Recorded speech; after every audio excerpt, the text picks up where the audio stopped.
Chapter 298, No Peeking Lizard. At the moment, inside one of the rooms in Raylene's home, Gaia was carrying Nightmare in her arms while closing his eyes using one hand. "I'm not peeking," Nightmare lied as he tried to peek through the gap between her fingers, yet he couldn't see anything. "Where's the food, bitch?" Nightmare suddenly heard a childish voice. "Whoa, what is that? Is that what you call a dragon?"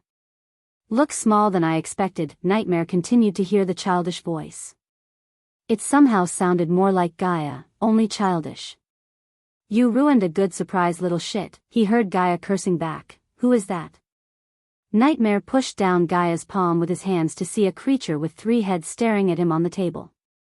Vidora and Nightmare entered into a staring contest as they looked at each other without even moving their heads an inch.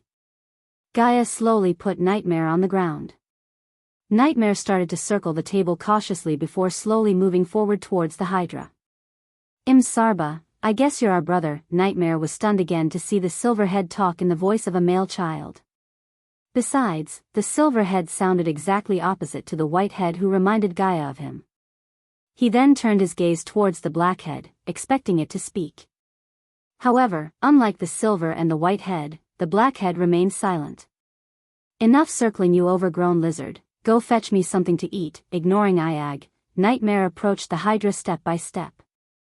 Creak. Suddenly the door creaked open as Nightmare almost plummeted with the table in shock. It was Michael who entered the room. He saw Gaia having a laugh with Nightmare and the Hydra. "Come here," she pulled him closer, wrapping her arm around his. Both of them stood in the room's corner watching the Hydra and Nightmare.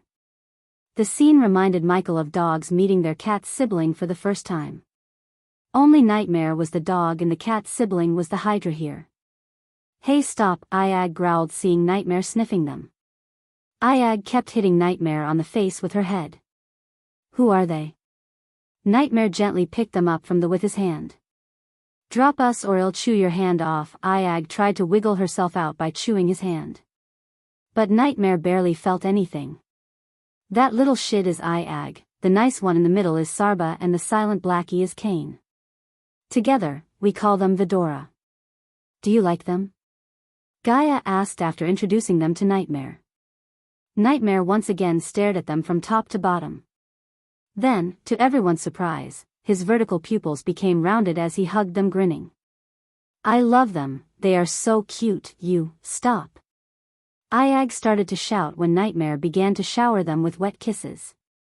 Gaia couldn't stop herself from scoping them off the floor before giving them a warm embrace. She hugged Michael with one hand while hugging the Hydra and Nightmare with another. They looked like a perfectly happy family. Placing a gentle kiss on Gaia's head, Michael willed the system to activate the runic teleportation. In a blink of an eye, they appeared in Michael's room in the Abyssal. When they looked at the room, they were startled. The room was spotlessly clean. The bed was made neatly like in high-end hotels. There was not a speck of single dust or broken piece of spider on his work table. Even the mirrors he placed on the wall to survey the kingdom were clean, spotless. "Welcome, Lord Lucifer, Lady Gaia, Master Sarba, Miss Iag, Master Kane." Nightmare was yet again startled by the stranger. He bared his teeth threateningly at the demon butler. "It's a pleasure to meet you again, Master Nightmare." "Huh? I never met you before. What are you?" Nightmare was taken back by surprise. "He's a demon, Nightmare. Just like Vidora, he came from another world. The 3 of you should go have a talk." Michael waved them off and went to his work table. Gaia saw stacks of crates appear around the table. The room was lit in green after Michael conjured his alchemy flames. "Do you need any help?" She came to his side. "I can manage, you go cultivate. We need to be in our best shape before the tournament starts." "All right." Gaia jumped on the bed to cultivate. The fusion stage bone still had some energy left in it for her to absorb.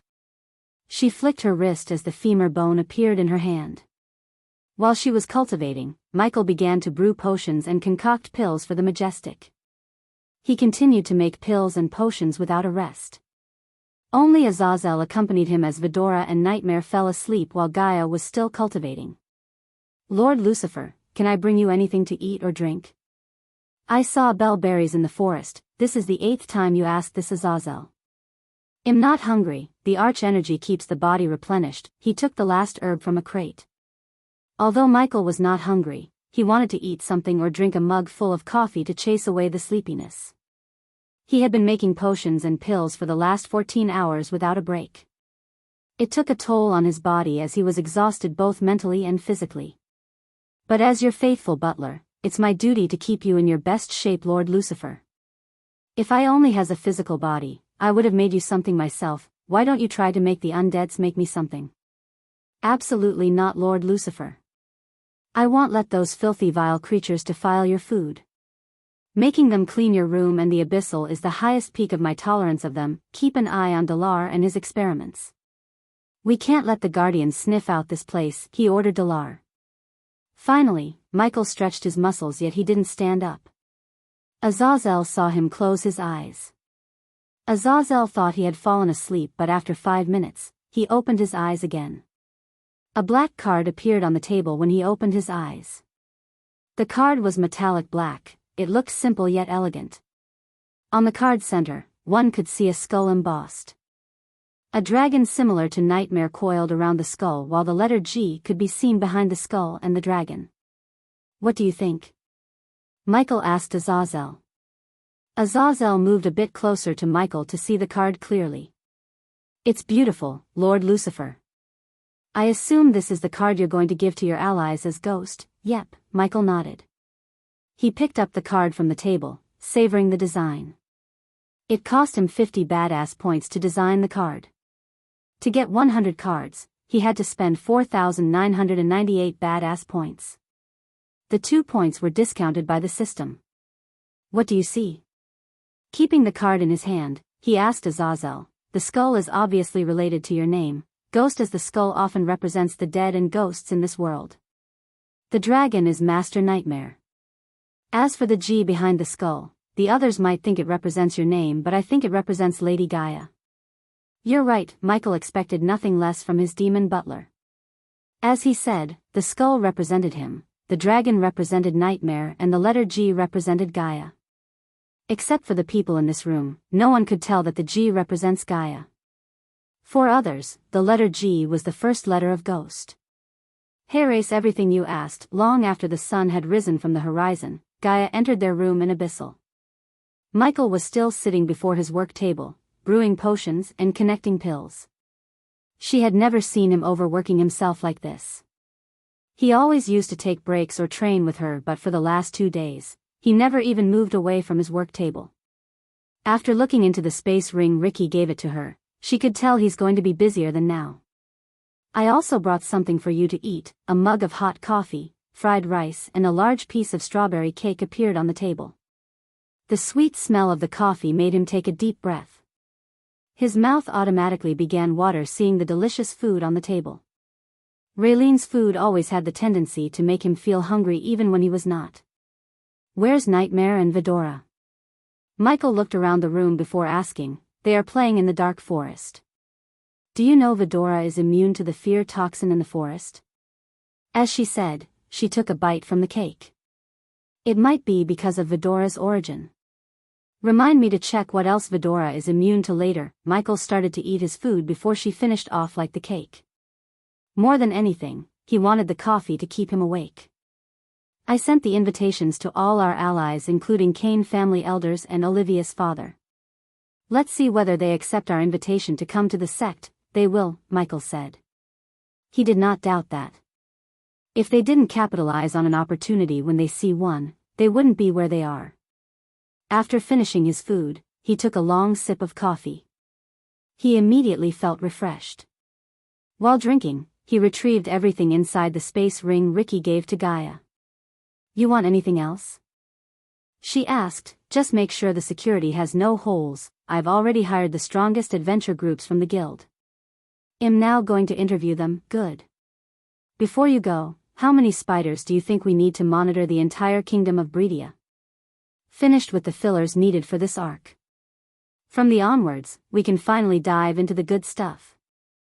Chapter 299. The next day after Gaia gave the food to Michael, she came to his room to inform him about the dinner preparations. As she expected, he was still sitting in front of the worktable building spiders. The table was filled with tiny spiders, some of them were crawling on the table like they were alive. "Everything's ready for dinner tonight," she came to his side. "Good, I'm finished here." Michael waved his hand as all the 1,000 spiders on the table disappeared into the space ring in his hand. He then tossed the space ring to Gaia. "How fast can you fly?" Under a sky of perfect midnight velvet, under stars so brilliant they drew the eyes heaven-bound. The night was a special kind of blackness, the kind that wants only to hold the stars and help them to shine all the brighter. It was a warm black that hugged Michael no matter what, and within its safety, he could feel his own soul all the more clearly, that innocent inborn spark. Whether it was because he was born to be a Dark Lord, he felt stronger and safer in the dark. He was looking at the starry sky from the mountain peak. Despite the light produced by the half-moon and the millions of stars, he was barely visible with his full black attire. A few minutes passed by in peace. Only the silent night accompanied him until he saw a couple of Pegasus flying towards the sect. He took a few steps to drop down from the mountain peak. He felt the wind gushing against him, the gravity pulled him down faster and faster before he activated the lightning dash to fly. In a blink of an eye, he turned himself into a bolt of lightning to reach the sect. The dinner table was set in Claire's manor. Michael landed before the manor to see Ricky and Daniel waiting to welcome the guests. They wore gold-embroidered gray coat suits. The coat suit was not of the modern age but of the medieval era. "Master Ghost," they bowed with absolute respect towards Michael, "guests are arriving." "Be on your guard." "Yes." "Yes, Master Ghost," Ricky stuttered. This was the first time he had been to a dinner like this. For a commoner like him, it was always difficult to interact with nobles. Daniel was able to hide his anxiousness, unlike Ricky who was shivering from top to bottom. "Relax. You just need to greet them and show them the way to the hall." Michael patted Ricky on the shoulder to give him some confidence. "It's just we are commoners, that doesn't matter anymore. You work for me, that means you're on equal foot with most of the nobles. Now, be on your guard and do what you were told." With a final pat to Ricky's back, Michael climbed the stairs to enter the manor. And Ricky, Daniel, just a few steps away from the front door, Michael turned back to call them. "Try not to embarrass me and yourselves." As he said, he entered the manor, disappearing from their view. When Michael entered the manor, he was overwhelmed by the aroma emanating from the air. The aroma was so strong that he could basically taste the air. Following the aroma, he came to the hall where there was a large round table full of food. Mushroom soup, bitter greens with tomatoes the size of peas, rare roast beef slices as thin as paper, noodles in a green sauce, cheese that melts on your tongue served with sweet blue grapes. The disciples dressed in white tunics moved wordlessly to and from the table, keeping the platters and glasses full. The centerpiece of the table was a honey-glazed pit-roasted forest boar. The golden-brown meat glistened under the chandelier light. "Brother Ghost," the disciples who were working as the servers today greeted Michael. "Continue your work, they'll be right back." Michael made his way towards Claire's room to meet her and Gaia. Meanwhile, the disciples finished decorating the dinner table with delicious foods cooked by Raylene. Nathan was flying behind his uncle Lord Malin on the Pegasus in silence. A trio of guards followed them behind. Under the darkness of the night, one couldn't see the 5 of them without using a spell. It was surprising for Nathan to see how quickly his uncle postponed or cancelled everything he had to do to attend the dinner hosted by Ghost. As the family head of the Bradley family, Lord Malin barely had time to cultivate, yet he made time for Ghost. Unlike his uncle, he didn't come to meet Ghost but his teacher Olivia. He wanted to ask a few questions regarding the upcoming Alchemists tournament. "They really turned the sect around," Lord Malin said in surprise, looking at the buildings on the ground. Normally the buildings in this continent would be lighted using torches, only wealthy families and sects could afford to light their buildings using the chandeliers. Lord Malin didn't expect the Sunrise sect to be using chandeliers to light almost 50 to 60 buildings. In addition, the buildings themselves looked sumptuous with their unique architecture. For a moment, Nathan was unable to guess where they should land. Looking around the area, they found a majestic building with water fountains, a large garden, and several lamps decorating it. The manor was brightly lit from all the corners as it looked like it was painted with gold and silver. When they descended, Nathan saw two noblemen waiting at the entrance. Their group approached the two noblemen. "Welcome to the Sunrise sect, Lord Malin, the head of House Bradley and Lord Nathan." They were slightly surprised to see the two noblemen greeting them by bowing their heads. The nobles wouldn't bow their heads towards the other noble. Lord Malin was confused. By looking at the gold-embroidered dress they were wearing, they looked like nobles. "Please follow me this way, honored guests." Nathan saw the young one gesturing at them to follow him. Nathan could see the youngster was nervous, yet he tried his best not to show it outside. With a nod, Lord Malin started to follow Ricky behind. The moment they stepped into the manor, all of them were overwhelmed by the aroma in the air. It immediately made their mouths water and their stomachs growl. "Hey kid, is this the magic of the 5-star chef I'm smelling?" Lord Malin asked Ricky while taking deeper breaths. "Yes, Lord Malin. Every single dish has been cooked by Lady Raylene herself." Taking another 20 or so steps, they finally reached the hall where several people were sitting around the dinner table filled with colorful delicious food. Nathan saw his teacher Olivia sitting next to a middle-aged man with a brown goatee. His brown hair had patches of white hair above the ears. Other than Olivia and the man, Nathan saw a woman in her mid-30s occupying the chair next to the Sunrise sect leader Claire. She was not as beautiful as Alvia or Claire, yet she had a certain charm to her. Especially her skin that almost glistened. He had never seen such smooth silky skin. When his eyes fell on the three old men enjoying their wines with broad smiles on their faces, Nathan was stunned speechless because they were the elders of House Kane, one of the most powerful families in royal land. "Enjoy the dinner, honored guests." Bowing his head, Ricky left the hall as Lord Malin walked towards the table with Nathan before signaling the guards to stay outside. Lord Malin, the new family head of Bradley, Elder Walter welcomed Malin with a wide grin. "What took you so long?" Elder Martin asked while taking a long sip from his wine glass. Elder Edison acknowledged Malin by giving a slight nod before continuing to enjoy the appetizers, chili lime river shrimp cups. "Nice to see you again, Elder Walter, Elder Martin, Elder Edison." Malin greeted each of the elders with the utmost respect. Compared to the humongous existence like House Kane, House Bradley was nothing. Sitting on the same table with them equally could already be viewed as an honor and an opportunity. "Teacher." Nathan took a seat beside Olivia. He was the last to sit before they saw Ghost and Gaia walking towards them from the room on the other side of the hall. Everyone except Claire had a look of surprise on their faces. Ghost looked very different from the last time they saw him. Other than his choice of black dress, everything about him was changed. In simple words, he looked like a different person. "I'm honored to welcome you all to this dinner, ladies and gentlemen," he said, raising a glass of wine towards them as the girl beside him took the empty chair. "We're sorry about Disciple Jack, Ghost. We heard he was your friend," Elder Walter said. Michael wasn't surprised as he knew they might be keeping a tab on him and the sect. He would have done the same if he was in their shoes. "Me too, Elder Walter. First of all, I would like to thank you for accepting my invitation and attending this dinner on such short notice despite your busy schedules," Michael said. Putting the wine glass back on the table, he flicked his wrist as small rectangular wooden boxes appeared before each of them except Claire and Gaia. "I'm good at many things, but giving speeches was not one of them. So, I'll get straight to the point without wasting your time. Ladies and gentlemen, please open the boxes in front of you." As he said, he went straight to the point, avoiding unnecessary pleasantries. With his talents and what he was about to reveal, he didn't have to woo them with pleasantries. The man sitting next to Olivia was the first to open the box.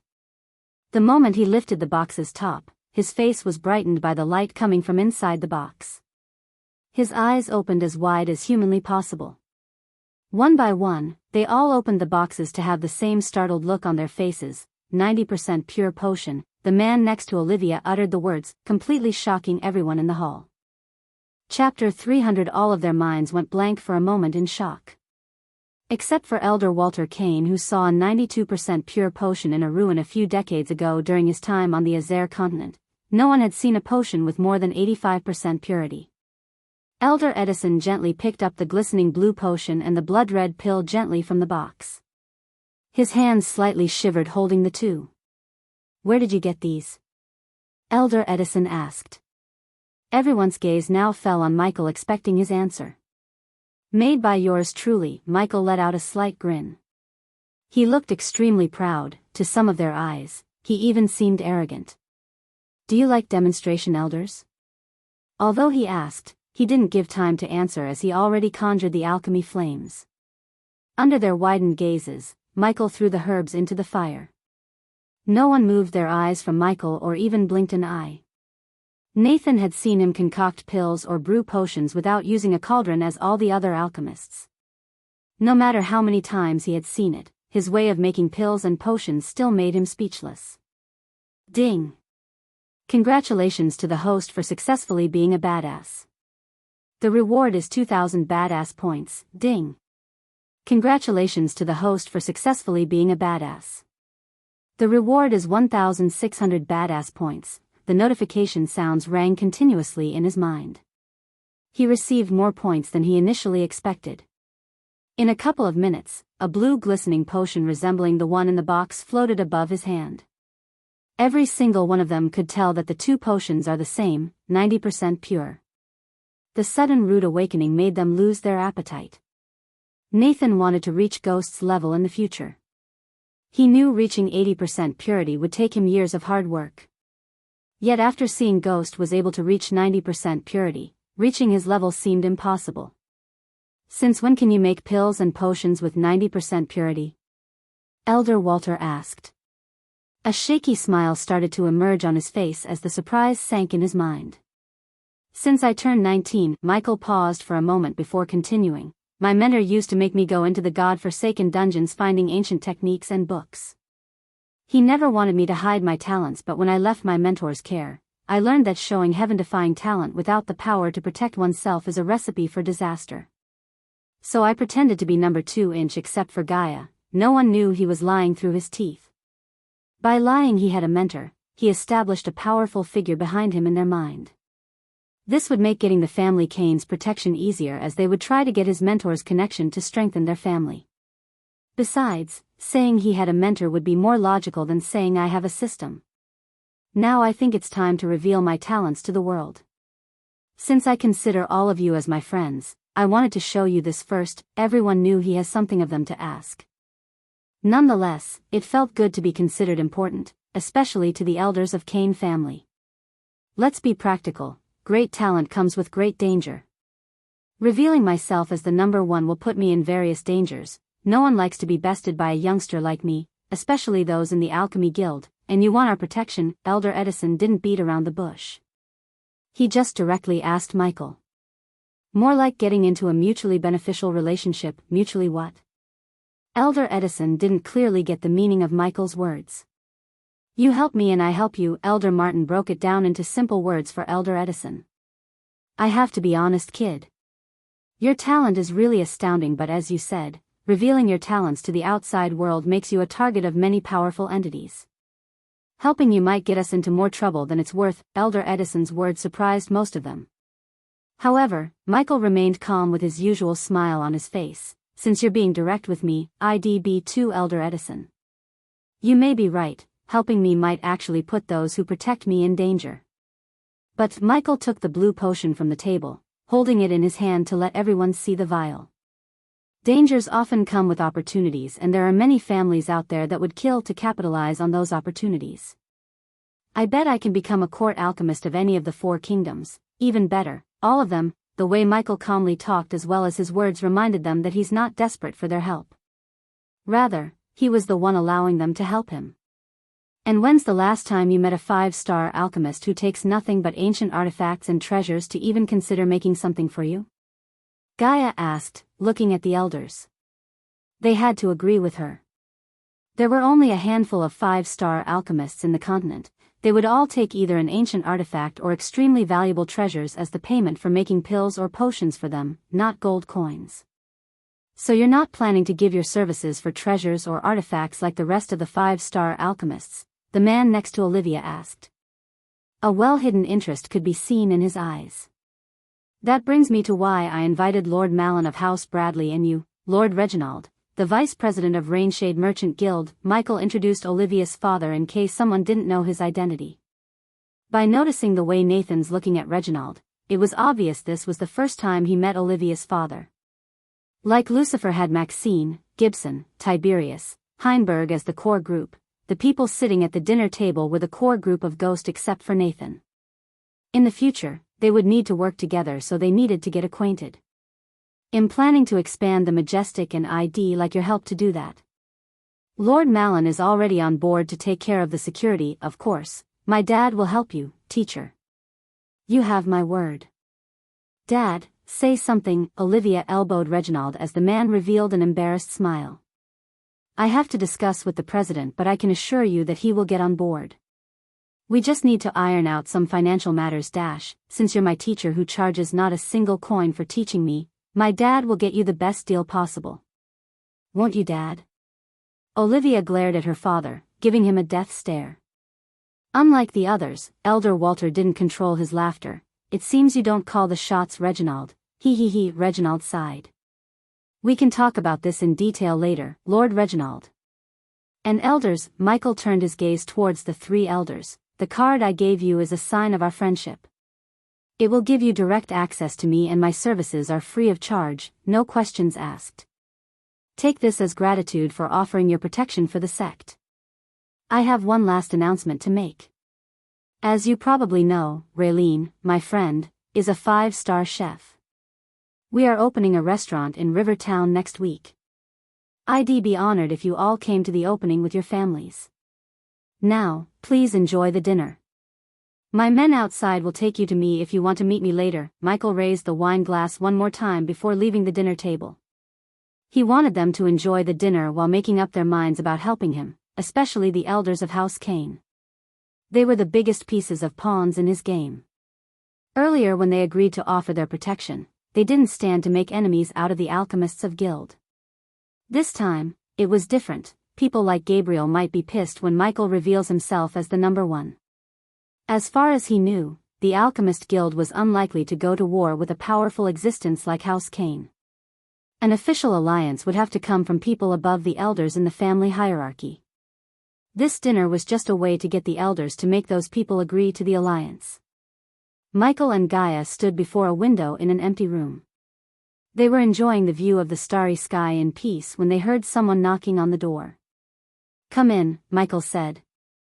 Soon the door creaked open to reveal Ricky, who was leading Reginald to him. Master Ghost, Elder Walter asked me to give you this. Ricky handed over a sealed letter with the House Kane crest on before leaving the room. Lord Reginald, Michael shook Reginald's hand. Miss Elia, after Ghost, Reginald shook Gaia's hand. I assume you're here to talk about the financial matters, Reginald nodded. How many potions and pills can you give us a month, Master Ghost? You're more suited to answer that question than me, Lord Reginald, assuming you want to target the entire continent. I'd say 600 potions a month would be best. Both Michael and Gaia were surprised to hear him. They expected the number to be much higher than 600. Looking at their surprised faces, Reginald smiled. Since you're giving your knowledge to my daughter without charging, they'll return the favor by letting you in on a trade secret. Always keep the demand higher than the product availability. People need to search everywhere to get their hands on your pills and potions, Master Ghost. If they could get them easily, demand would eventually dry out and price would go down. Michael couldn't help wondering how his products could lose demand, yet he avoided arguing with Reginald because he was the merchant who knew about business more than him. Therefore, he decided to let Reginald do what he does best. All right, we take your advice. Now, shall we discuss the price and your cut? With a wave of her hand, she placed 2 sofas on the room for them to sit. I need to take this moment and thank every single one of you who reads my story and supports me. Reaching 300 chapters wouldn't have been possible without you guys and gals. I'm truly out of words to show my gratitude. The only way to show my gratitude is by giving you more quality chapters. I've been constantly working on improving the quality of the already published chapters and doing my best to pump out chapters with minimum errors. Thank you again. Yours truly. Chapter 301. So 20% is the lowest you can go? Gaia asked. If it was up to me completely, I would not even take a cut considering what you're doing to Olivia. However, The Merchant Guild rules are pretty strict. I have to convince those old muckers to invoke the Golden Opportunity rule to get you this 20%. I have to call in every favor, 20% will do then. Michael knew Reginald was doing his best. The man did not seem like swindling Michael but genuinely trying to get him the best deal possible. 20% for you, 10% for House Bradley. You said you can sell a potion or pill for the price of an average of 80,000. 600 into 80,000 is 48 million. Minusing the cuts, 14. 4 million. Well, get 33. 6 million. Michael was really surprised to see her mathematical skills. She was like a human calculator. She didn't even blink doing the calculations. Since our income will surpass 10 million, we need to pay the bloody taxes. What's the going tax rate of the kingdoms? It took Reginald a couple of seconds to answer as he was stunned by the girl's skills and numbers. Only girls coming from royal families or prominent noble families received such high education. This meant, the girl obviously either a lady of a powerful noble family or a princess. According to Olivia, they knew nothing about both of their origins. Reginald, however, now narrowed down into two possible options for Elia's origins. 5% in Breedia, 8% in Kethen, 10% in Royal Land, 7 in Draddle and 10 in Thusia. Fuck, Gaia punched the sofa's arm. We need to give 40%? Relax, there might be some ways to reduce or even get a waiver from tax from the kings. Michael patted her on the shoulder to calm her down. It's impossible, Master Ghost. Michael turned to see Reginald shaking his head. The royal families alone won't fix the tax rate. They discuss with the noble families and agree on a tax rate together. To change the tax rate, all of them had to be on board. They won't make an exception for you because if they did, there might be several other important figures who would start to ask for tax reduction. This will complicate things, so no matter the situation, they won't change the tax rate for a single person. It's either tax rate increases or decreases for the kingdom as a whole. Trust me, it's better to pay the taxes. Besides, tax evasion is a serious crime in the eyes of the Guardian Guild. Michael sighed inside. The bloody Guardian Guild was in every step of his path to greatness. Although 40% of his income was a huge chunk, he knew it was better to pay the tax as Reginald suggested. 40% tax, 30% cuts, that means we'll get only 14. 4 million, if we take into the maintenance of our herbal garden, we'll roughly get 14. 2 million a month, that's more than many noble families make a month, Master Ghost. The Rainshade will take care of paying the taxes and everything. You just need to sign an agreement and give us a payment method to put the gold each month. Gaia nodded before turning her head to look at Michael. It's time we get a pay cube from the Grand Spire Bank. Michael let Gaia handle the negotiations while he opened the letter given to him by the Kane family elders. Come to Kane family compound in Royal Land before the championship tournament begins. Michael read the words written on the letter in his mind. It was obvious that the Kane family needs him to do something for them before they agree to offer their protection. He kinda expected this. After all, there was no such thing as freebies in this world. The lights are out, get ready. There were 3 figures hiding in the forest surrounding Claire's manor. Due to the darkness, one could not see them except for several glistening stones in their hands. The stones were in a perfect diamond shape, radiating a faint navy blue light. They have a dragon and a soul refiner. We don't need to wake either of them. Everything must be in place before the young master arrives. The figures were talking in husky voices as they continued to hide the stones in the bushes, under the tree roots, and on top of the branches. They continued to place several stones deeper into the forest while keeping an eye on Claire's manor. It's done, we just need to lure him out somehow. Remember, we only need him, the sound-sucking array in place. Good. The young master said he'd be asleep after dinner.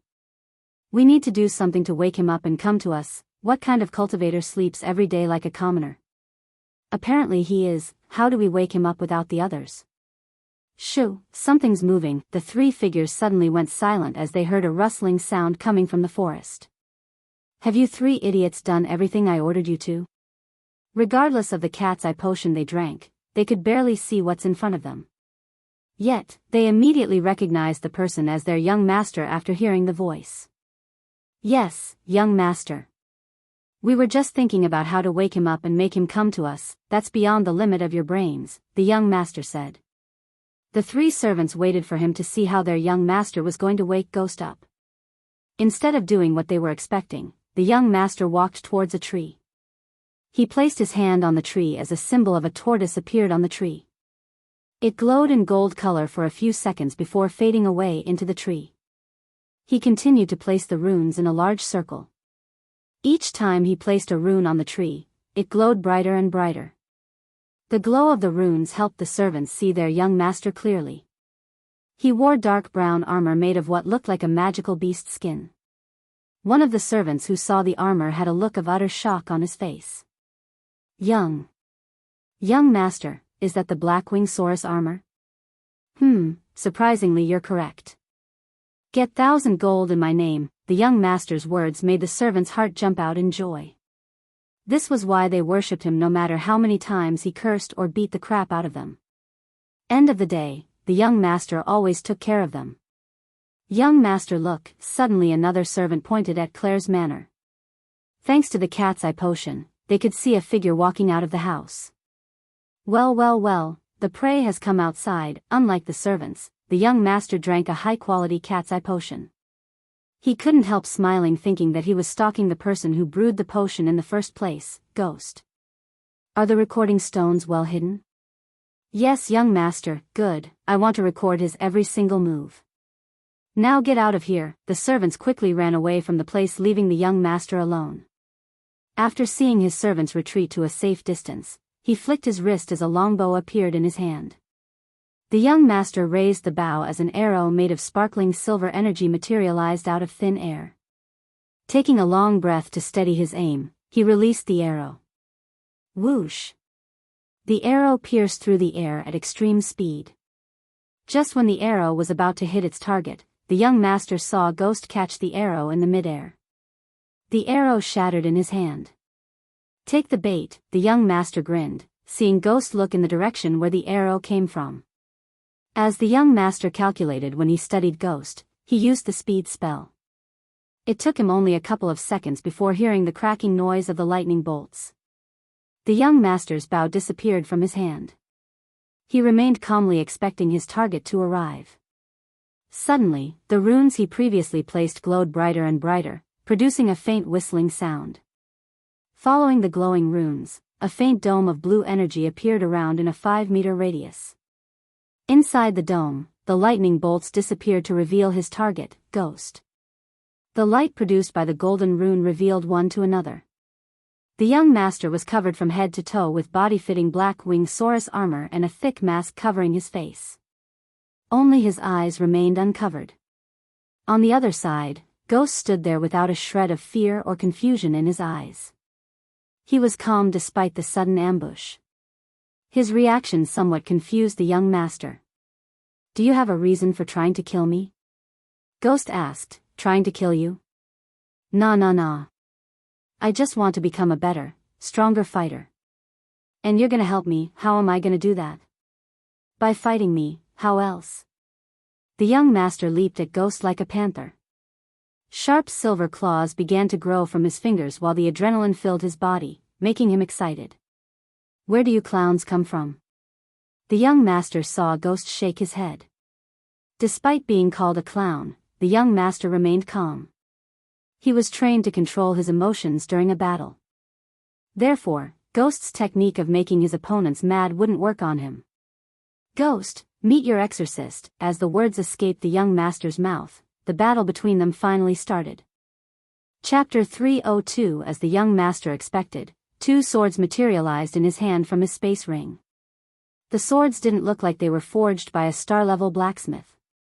Rather, the sword looked plain and simple. The young master evaded all of Ghost's slashes easily.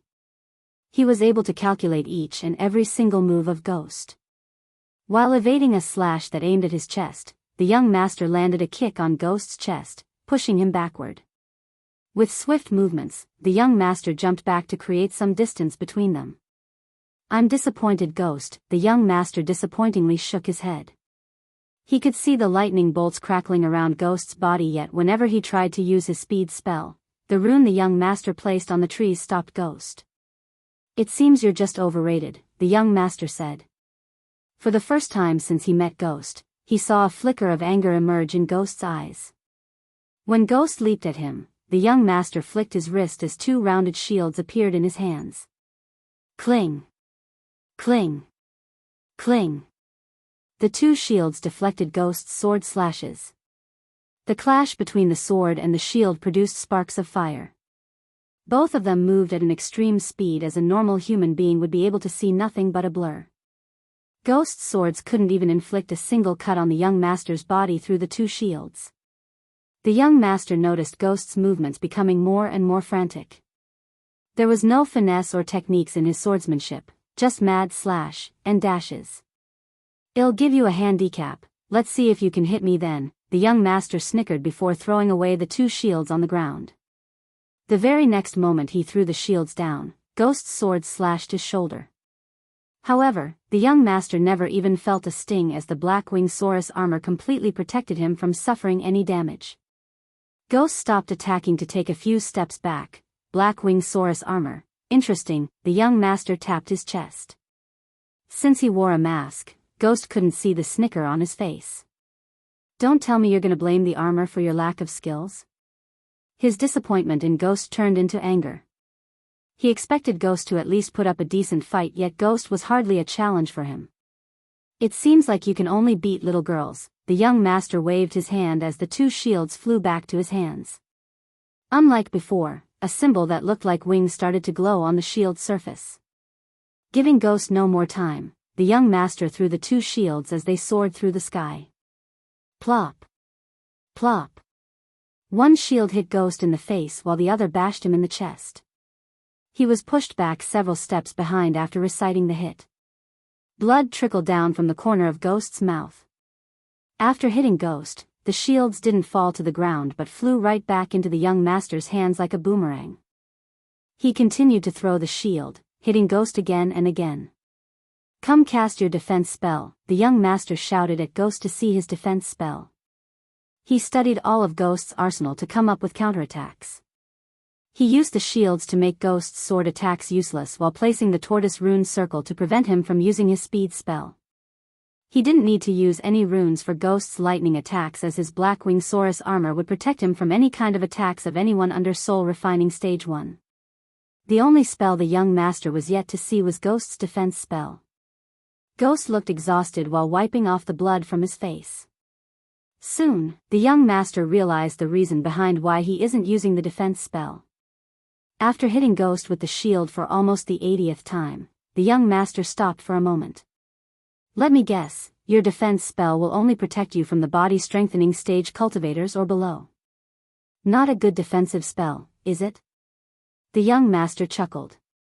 Regardless, fighting with Ghost was a disappointment. At least he got to improve his rune mastery as well as write off a competitor who stood in his way to win the championship. "You should stick only to alchemy from now on, Ghost. At least, you're somewhat good at it compared to your fighting skills. I now know you pulled some kind of trick to win Heaven's Gate competition." While Ghost was taking heavy breaths, the young master put one shield back into his space ring. "Honestly, I don't give a damn about Heaven's Gate competition, so I won't poke into it too much. But the championship tournaments, I do give a damn, so heed my warning. If you dare step on the ring, I won't be as merciful as now." As the last word escaped his mouth, the young master threw the shield with enough force that sent Ghost flying back. The young turned back, slowly ascending to the air. The shield flew right back to him as he flew into the clouds without even turning back to see Ghost. In his mind, Ghost was not a worthy competitor to him, he was just another overrated prodigy in Elon. He was not even worried about the recording stones he asked his servants to hide around the battle area. As far as he was concerned, he wasted his time studying Ghost. He knew that he would have defeated Ghost even if he didn't come up with countermeasures for Ghost spells. The fuck was that? Why didn't you kill him? Although Michael didn't need any assistance, Gaia still came to help him up. She was shivering in anger.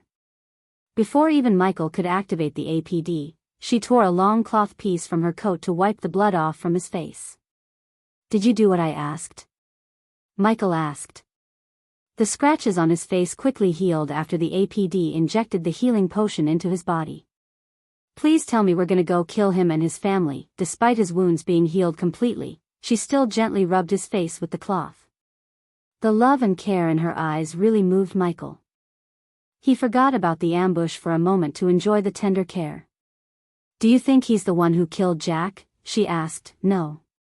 This guy gets off by defeating someone at his level or stronger. If he met Jack, he wouldn't even acknowledge Jack, as this clown is too arrogant to notice people like Jack. That doesn't mean we should let him live. If you hadn't stopped me, I would have ripped that bastard into pieces. Because of the eyes of darkness, Michael was able to see the young master's cultivation level. The young master was 5 levels below him, core formation stage level 3. Considering his rune mastery, anyone on the same level or a level or 2 would have a hard time defeating the young master. The young master was prepared to battle Ghost, hence he placed the right runes and came up with suitable strategies to restrict Michael's spells and attacks. If Michael wanted to kill him, he could have simply let Gaia put an arrow through his eyes, as they weren't protected by the Blackwing Saurus armor. Relax, I just wanted to see what a rune master could do in a real battle. Anyone who could afford a Blackwing Saurus and rare shields must have a powerful backing. If I didn't stop you, you would have killed him and ended up making a powerful enemy, but that doesn't mean he gets off the hook easily. A devilish grin emerged on Michael's face. What are we gonna do? Gaia became excited to get revenge on the young master. You'll see. The next morning was a cloudy one. The clouds diffused the daylight to a soft, gentle sweetness. Even when flying under the clouds, Michael could feel cozy under his clothes. The sunlight moved much like the ocean, showing the blue amid the whitish dove gray, a medley of silvers that ripple outwards to adorn the sky. He could have used the runic teleportation to reach the royal land. However, he wanted to spend more time with Nightmare, Vidora, and Gaia. Therefore, he decided to fly for a day before activating the runic teleportation. What are you munching on? Ayag craned her neck to see what's in Gaia's hand. Currently, Vidora relaxed in Michael's inside coat pocket while Nightmare leisurely rested on Michael's right shoulder. No. She looked like a chipmunk with her cheeks bloated due to the biscuits inside her mouth. She was afraid the 3 of them would steal the cookies, so she ate them as fast as she could. Don't lie to me, bitch. Give us half of your hoard, Ayag threatened Gaia. If it wasn't for the other 2 heads remaining calm inside Michael's pocket, the white head would have jumped outside to steal Gaia's cookies. One day, I'm gonna roast you and sell you as a delicacy in our restaurant. Come on, give them a cookie, Nightmare said as Gaia rolled her eyes. I did give them, like, 24 cookies. Don't fall for their tiny body, they will eat you whole if they were allowed to, especially that white little shit. Nightmare's eyes opened wide in surprise. Humph, only 24, not 200, Ayag snickered. They continued to bicker along the way while Nightmare and Michael chose not to interfere between them. After flying for almost half a day, Michael activated the runic teleportation to reach the royal land. Chapter 303. When the sun disappeared into the horizon, Michael appeared in the alley behind the Old Ship Tavern. As usual, the tavern was buzzing with the crowd. Michael and Gaia put on dark hoods to cover their faces while Nightmare shrunk himself to hide within Michael's coat pocket. If this was any other day, Michael wouldn't have hidden his identity but strolled around the kingdom with Nightmare on his shoulder to spread his legend as well as earn badass points. However, the letter left by the Kane family elders gave off a sense of secrecy. Showing himself to the public wouldn't be a good idea if the Kane family wants anonymity with what they plan to ask of him. The city seemed busier in the evening than in the morning. Gaia led him through the large lane going towards the north side of the city. Both sides of the lane had lines of lamps lighting the lane. The street and the shops were filled with people. Occasional street food vendors called out to anyone who looks in their ways. Look at that. While walking through the crowd, Gaia pointed at a light lamp. The light lamp had a poster stuck on it. He noticed several posters on the walls, on the lamps, and even on billboards above some buildings. Michael recognized the faces on the posters. Most of them had Alex Fisher's face while the rest of the most contained Selena's and Adam Kane's faces. 5 gold coins for Master Alex Fisher figurine. You want to dress like Miss Selena? This is the place for you ladies. Get your Kane shirts to show your support for Master Adam Kane. Jason Myers Fans Club is this way. We have Miss Sabrina's sword props. The further he walked, the more he saw the merchants selling all kinds of stuff. You know, I heard our faces are everywhere in the river town, Gaia said in a husky voice.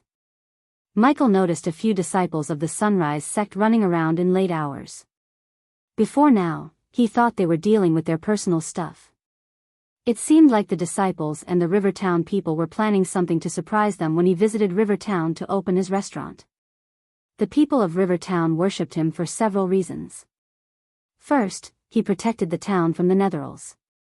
Second, the Majestic created lots of traffic as many nobles and people traveled through the Rivertown to get to the sect. This gave a new life to Rivertown's boat services and small shops. Third, everyone called Michael Ghost of Rivertown. The name carried weight. The bandits stopped harassing the merchants and the people coming to Rivertown, assuming that the Rivertown is protected by Ghost. Nightmare's recent cleaning of bandits strengthened the thought even further. If royal land was the domain of powerful houses such as House Kane and House Fisher, the Rivertown was his domain. The entire town planned to show their support for Ghost and Elia. Considering Michael didn't get the chance to visit the Rivertown since he came to the sect from the southern continent, he never saw the preparations for the tournament. While taking a look at the tournament celebrations, they came before a large junction where they saw several lanes branching out from the junction center. At the start of each lane, a signboard was placed with only a crest etched on it. Michael looked at each signboard for the Kane House crest. With the help of the light lamps, Michael was able to locate the signboard before walking the lane to reach House Kane Manor. Unlike the street he came from, the lane was void of people. Only beautiful crimson-red pine trees stood like guards on either side of the lane. Aren't they supposed to have some guards patrol around here? Nightmare whispered from inside his coat pocket. He was right as Michael too searched the area for guards, yet he couldn't even see a single guard. You won't find guards because they have hundreds of runes placed along this lane to alert the manor the moment someone steps foot here. The Kane Manor probably is watching us. Just as she said, Michael began to notice several life signs around them through his environmental scanning map. Some of them were flying way above the clouds while some of them blended with the foliage. Eventually, after walking for almost 10 minutes on the lone road, the lane opened up to reveal a huge land with a grand castle standing majestically in the distance. When Gaia said Kane Manor, he expected to see a manor, not a frickin' castle. 5 thin, square towers surrounded the castle in almost a perfect circle. Around this incredible castle were connected by giant, chunky walls made of white stone. Stylish windows were scattered thinly around the walls in fairly symmetrical patterns, along with symmetric holes for archers and artillery. A huge gate with heavy wooden doors, a regular bridge, and large crenellations offered a warm haven within these cold, isolated lands, but it was not the only way in when one knew the castle's secret passages. Lush fields of crops surrounded the castle walls, providing the inhabitants with food all year round.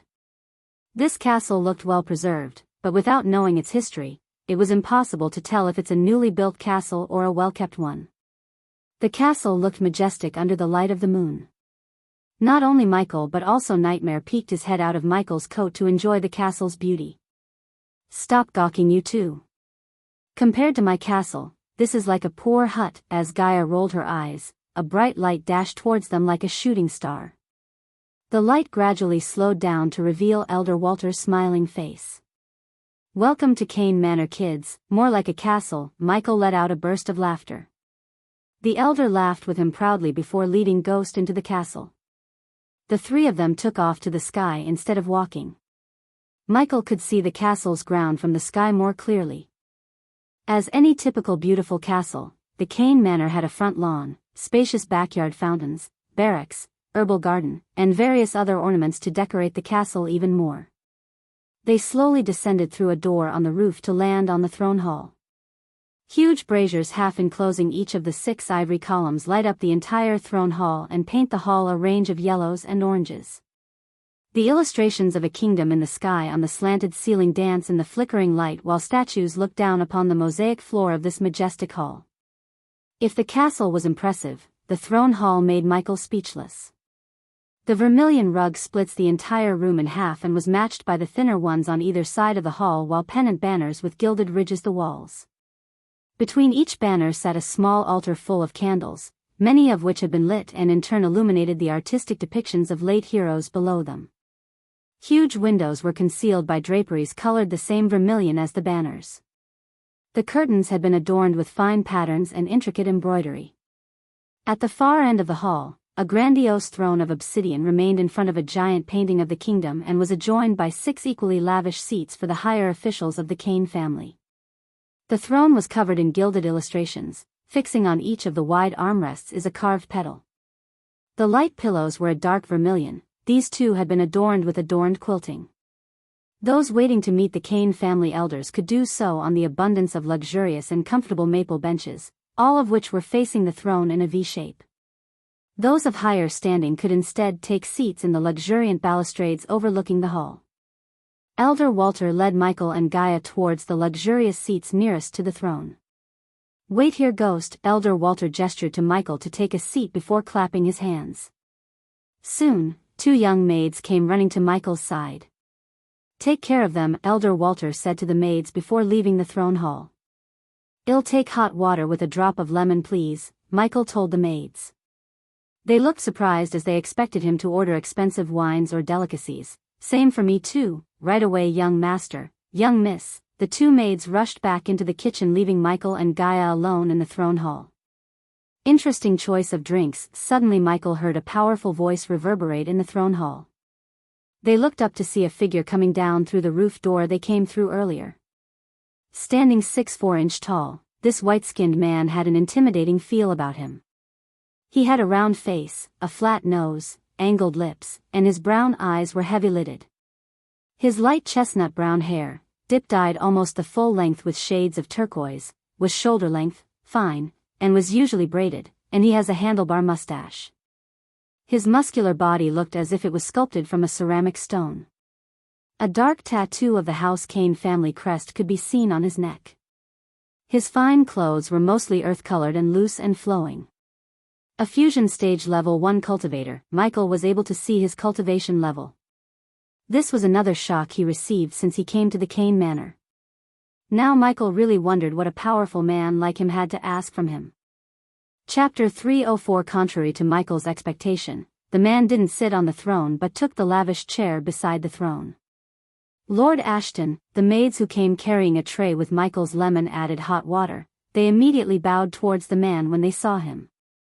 "Leave," Lord Ashton flicked his wrist as the 2 glasses flew right into the hands of Gaia and Michael. Even when facing a fusion stage cultivator, Michael didn't show any signs of worry on his face. He remained calm, pretending that he didn't know the man's cultivation level. "You're too young to be the number 1 alchemist of Elon and Azair, both a blessing and a curse, Lord Ashton." "But I'm planning to extract only the blessing," Michael said slowly, taking a sip from the glass. "How are you going to do that?" "By getting the Kane family's backing." "That's the plan, Lord Ashton." Michael slightly smiled. "Ha ha ha, I like you, kid. I've seen many talented youngsters getting themselves killed because they run around making enemies out of powerful people left and right. Even recently I heard someone piss off Aragoth. Good thing that kid had the backing of guardians." "What was his name?" Ashton rubbed his handlebar mustache trying to remember the name. "Noah," Gaia reminded Ashton as the light of realization appeared on Ashton's face. "Yeah, that's him. You two are friends with him?" Ashton's face turned serious. "Hell no, we don't touch him with a 10-foot pole," Gaia frantically shook her head. "Good for you. If you were anything like that, Noah, you wouldn't be here. Speaking of which, do you know why you're here?" Ashton looked at the both of them for a few moments. "You got one thing correct. This world is a bad place, especially for a kid with your talents. You're a cub and you want a grown-up lion to protect you. The question is, how far will you go to get the lion's protection?" Ashton's lips curved upwards, revealing a fox-like smile. Michael was glad that Ashton finally came to the point. "What do you want me to do, Lord Ashton?" "Kill Alex Fisher." What Ashton just said truly surprised both of them. "How do you want him to die?" Gaia's eyes and mouth opened wide. She was startled to see how quickly Michael agreed to kill Alex, who is a prodigy of House Fisher. Ashton grinned, just like that. You're not gonna even ask why? He had seen many youngsters over the years, but there was something different about the youngster before him. Behind the young man's calm, smiling face, Ashton could see the cold killer. There was no hesitation in his eyes. I only need your word that Kane family will back me up after I kill Alex Fisher. Lord Ashton, kill him during the tournament in front of everyone, and Adam will announce you're his best man at his wedding. That will make you practically family. You have my word, and that's good enough for me, Lord Ashton. Michael nodded. Great, my people will make sure you and Alex get to fight. You make sure he dies. Elder Ashton closed his eyes, mumbling something under his breath for a moment as a blue smoke surrounded him. In a blink of an eye, the smoke faded into thin air along with Ashton. After spending some time alone in the throne hall, Michael was just about to stand up to leave the hall when he saw Elder Walter hastening towards them. Did you agree to it? Agree to what? Agree to kill Alex. Elder Walter seemed like he just heard from someone that Elder Ashton asked him to kill Alex Fisher. Michael just made sure that Elder Walter didn't hear anything about killing Alex Fisher from him first. Elder Ashton just informed us about the plan. This is big. Elder Walter was pale in shock.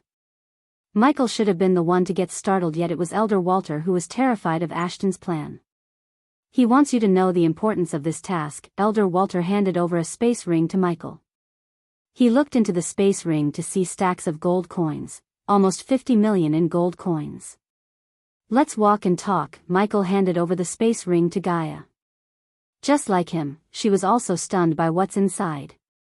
You know about House Oswin? While walking out of the throne hall, Elder Walter asked Michael. Yeah, met a couple of them back on Kethen, at the annual auction. Gaia controlled her urge to laugh thinking about the time she roasted the House Oswin elders when they tried to buy the Demon's Soul Stone. For more than 100 years, both House Kane was trying to establish an alliance with House Oswin through marriage. But we were unable to due to various reasons until now. Our house head wants Adam to marry Ariana of House Oswin. If this marriage happened, House Kane and House Oswin will be lifelong allies, will be stronger than all the other houses in royal land. I assume things are not going in your way, Gaia asked the elder as he sighed. No. There are rumors that House Fisher is making moves to marry Alex to Ariana. Gaia knew by rumors he meant House Kane's informants in House Fisher. I thought he was gonna marry Selena. He is. That little bastard trying to knock down two birds with one stone. Michael often forgot that marrying more than one girl is normal in this world. Alex would probably be planning to marry Selena for love and Ariana for political reasons. If he were to marry Ariana, everything we planned to get would become House Fisher's. That's where you come in. They walked out of the throne hall. The three of them started at the golden paddy fields under the glistening moonlight. You think you can survive the tournament until you match up with Alex? The tournament is a war zone. Every noble family and powerful person uses it to take a shot at their competitor. Killing young talents is one of the efficient ways to cripple a noble house in the long run. Michael didn't answer Walter quickly. He would rather let his actions speak than explain his abilities to the elder. Is Adam participating in the tournament? Gaia asked while Michael was remaining silent. No. Like I said, killing young talents is one of the efficient ways to cripple a noble house in the long run. If we're planning to get rid of Alex, they might be planning to do the same to Adam. They won't anticipate you to kill Alex. It will be done. Elder Walter, although Michael agreed to kill Alex, he didn't completely trust them enough to leave the castle without assurance. If they tried to screw them by not backing him up after killing Alex, the entire kingdom would see Elder Ashton's conversation with him. The moment he stepped onto the castle, he let out his spiders to record everything for insurance. It was a risk to let the spiders spy on a fusion stage cultivator, yet Michael took the risk for his safety. If House Kane was to enter into an alliance with House Oswin, not only the two families but also Michael would benefit from their alliance. The stronger the Kane family, the less he needed to worry about someone messing with him. Wait here. Elder Walter walked back into the castle. Fuck 50 million coins, these guys really want Alex dead. I have a feeling this tournament is going to be one hell of a ride. She elbowed him in the hand playfully. Both of them were confident in their ability to win the competition. Gaia would participate in the championship tournaments for body-strengthening stage cultivators with Michael's help to hide her cultivation from the committee, while Michael planned to kick as in the main championship tournament for the core formation cultivators. Lord Lucifer, suddenly Michael heard Azazel's voice in his head. What is it? Michael asked telepathically.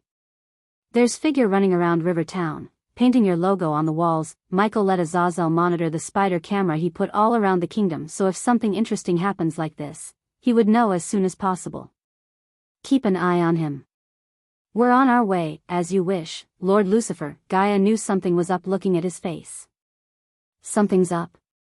Yes, Michael nodded. He looked around to locate Elder Walter. Luckily for them, they saw Elder Walter walking out of the castle. Take this gift. They were handing out space rings as candies. It really showed their wealth. Since Michael was in a hurry, he didn't look into the space ring as he put it into the system's storage to check out later. Well, Elder, it's time for us to leave. We have much to prepare. Yes. It'll keep you no longer. Michael took a few steps forward before he heard the Elder call him again. He turned back to see Elder Walter. And Ghost, if you get into the good side of Elder Ashton, you'll get more than the backing of House Kane. Remember that anyone with a brain would not dare to get into the bad side of a fusion stage cultivator. If it wasn't for the system, Michael would have been killed by Layla inside the treacherous ocean. At this moment, Michael had no idea he's going to meet Layla sooner than he wanted to. After parting ways with Elder Walter, they flew for an hour to put a good distance between them and the Kane family manor. Lord Lucifer, Dark Queen, Azazel greeted them with a bow when they appeared in the room before him. Gaia put the sleeping Nightmare and Vidora gently on the bed before covering them with the bedsheet. Shen then came to join back with Michael to watch the mirrors. There he is, Azazel pointed his ethereal fingers at one of the mirrors. In the mirror, they saw a figure draped in full black robes running frantically through the dark alleys in the river town, painting the letter L on the walls. In addition to most of the people in River Town being commoners, this was the middle of the night, so there was not a single person to catch the black-clothed figure. Who are you? Michael couldn't help asking the question. But he planned to know the answer in a few moments. Chapter 305. Michael and Gaia both transformed themselves into their other personas. Take care of them, Gaia ordered Azazel before disappearing from the room along with Michael. The next moment, they appeared in a dark alley behind some houses. Unlike Royal Land, the river town didn't have lamp posts to brightly light the streets. Only the rich cities could afford Vedrite stone's lamps. The small towns like river towns use torches instead of lamps. He should be somewhere near, Gaia said while Michael willed the system to give him the drones. Soon, 5 drones materialized above their heads. He sent the drones in all directions. After deploying the drones, both of them ascended to the sky. Although the roofs and buildings prevented them from clearly seeing the dark alleys, one of the drones picked a figure painting the wall. The figure gawked around to see if anyone's watching him. The figure also looked at the sky vigilantly, yet the darkness covered the drone. Since Michael kept a safe distance between the figure and the drone, the faint motor sound didn't reach the figure's ears. Found him, Michael grabbed Gaia's hands before activating the lightning dash towards the figure's direction. The figure was halfway done painting the letter L when Michael appeared directly above him. The bow of Legolas appeared in Gaia's hands. She knocked an arrow dipped with Michael's paralyzing poison. Noticing the figure's cultivation level, Michael sighed in relief as the figure was at core formation stage level 3. Compared to Michael, the figure was 5 levels below him, 6 levels below Gaia. In addition to the fusion stage bone, the 40% boost given to Gaia by the system increased her cultivation speed by several times. Even without any boost, she had a monstrous cultivation speed. With Michael's boost, she became a heaven-defying talent. With her speed, she would never fall back from Michael's cultivation speed. Whoosh! The arrow soared through the air as a bullet fired from a gun. The figure barely had time to react before the arrow nailed his leg to the ground. Ah! The figure squealed in pain. The voice, however, was not of a man's but a woman's. The paralyzing poison immediately spread through the woman's body, making even lifting her pinky impossible. Michael landed before the figure. She was covered in full black clothes from top to bottom. "It's a woman," Gaia's brows arched up behind her mask. "Let's have a chat in the forest nearby." "I heard the forest at this time is particularly creepy and dark, just like we like it," Gaia chuckled evilly.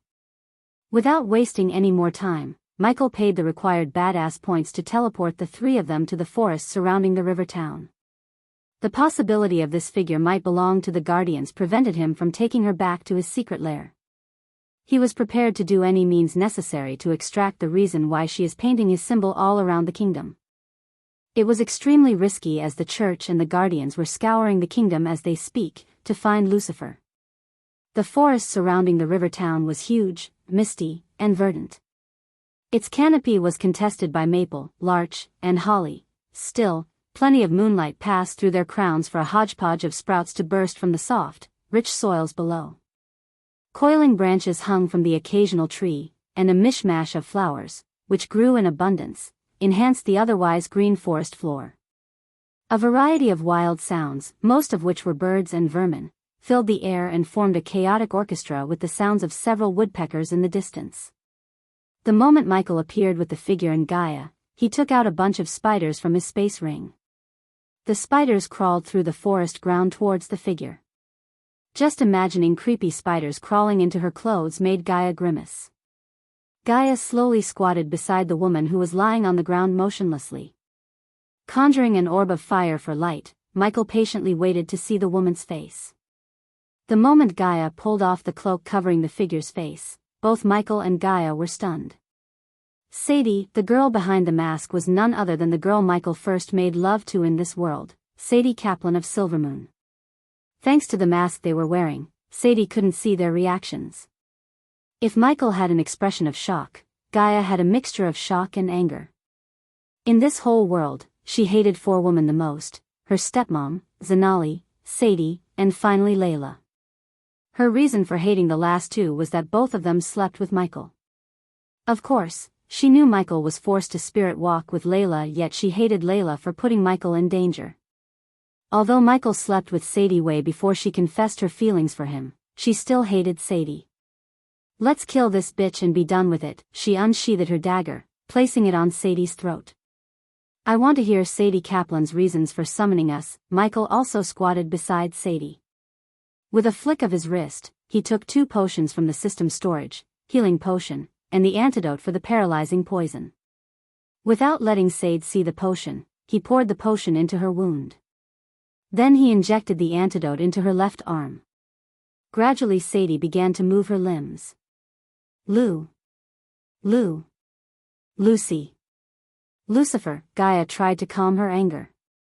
After what happened last time when she lost control, she was working on anger management. Sadie picked herself up with difficulty. The usual playful smile or the glistening of her skin was nowhere to be found. Compared to the last time Michael saw her, she had lost several pounds to the point Michael could see her neck and collarbones. Her eyes lost their shine, they looked dull, like she was crying continuously for several days. Michael really started to wonder what pushed Sadie to this state. "I want to trade my soul," Sadie stammered. Her voice had a mixture of overwhelming sadness, anger, and fear. "Trade your soul? For what?" The concept of devil in this world didn't vary too much from the concept of devil in the earth. For instance, people in both worlds believed the devil would take a soul in return for one's desire. "For my sisters," her eyes watered up. She went to her knees, begging Michael with her hands clenched against her chest. "What happened to your sisters?" Michael asked. While tears were flowing down from her eyes, Sadie retrieved a stack of posters from her space ring. She reached out to give the posters to Michael. Gaia took the posters from her hand carefully. She could see a painting of a beautiful girl with her basic details like name, age, cultivation level, address, and last known location. Gaia flipped the poster stack to see another girl with all those details. Each poster had a face and detail of a young girl. Gaia handed over the posters to Michael as he did the same, going through all the posters one by one. It seemed all the girls were missing. There were at least 50 posters in the stack. "They are all missing." It's my fault, all of them, gone, my fault. She fell belly flat to the ground. Her cry of sorrow seemed legitimate.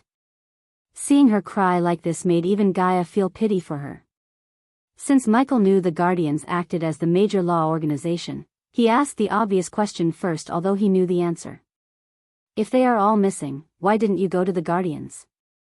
And why isn't your Silvermoon looking into this? Asked Gaia.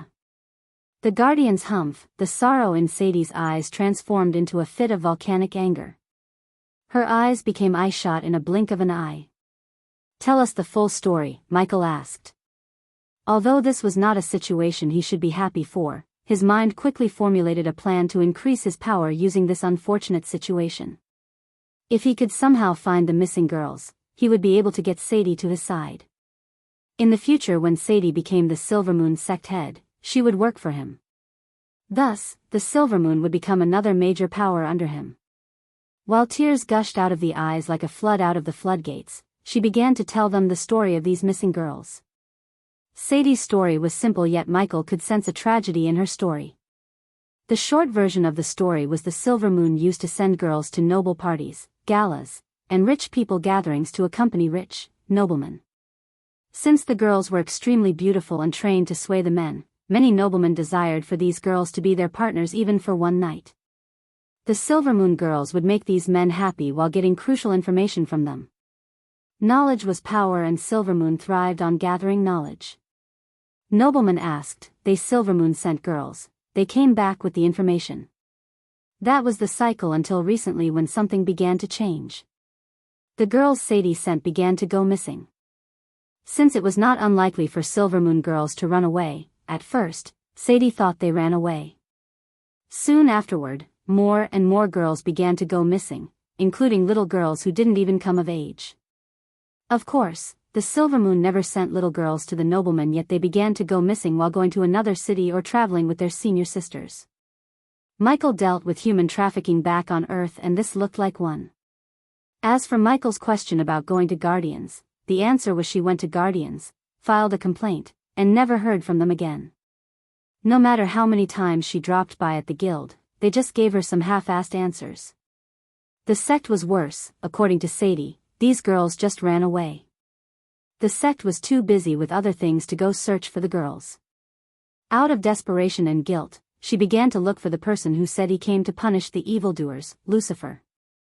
Considering she investigated a few murders of Lucifer at the beginning, she knew about his signature. So she painted the symbol all around the kingdom to get his attention. Playing hero was not Michael's intention. If Sadie was not in the line to become the next head of Silvermoon, he would have dropped the posters in the hands of Noah, as he loved to be the Good Samaritan.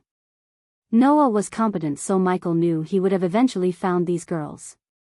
However, Sadie was in line to be the next head, which made Michael take this task into his own hands. Chapter 306. After Sadie finished her story, Michael and Gaia walked several meters away from her. If she's telling the truth, we can make her our subordinate and control the Silvermoon in the future, Michael told her. What if she's lying? What if this is a plot to catch us? Then kill her and send her body to whoever put her up to this task. He didn't feel like Sadie was lying. Nonetheless, if there's a tiny chance that Sadie was trying to play him, he would kill her in a heartbeat, because he would go to any lengths to remain safe. Will you help me? When they returned, Sadie pleaded with them.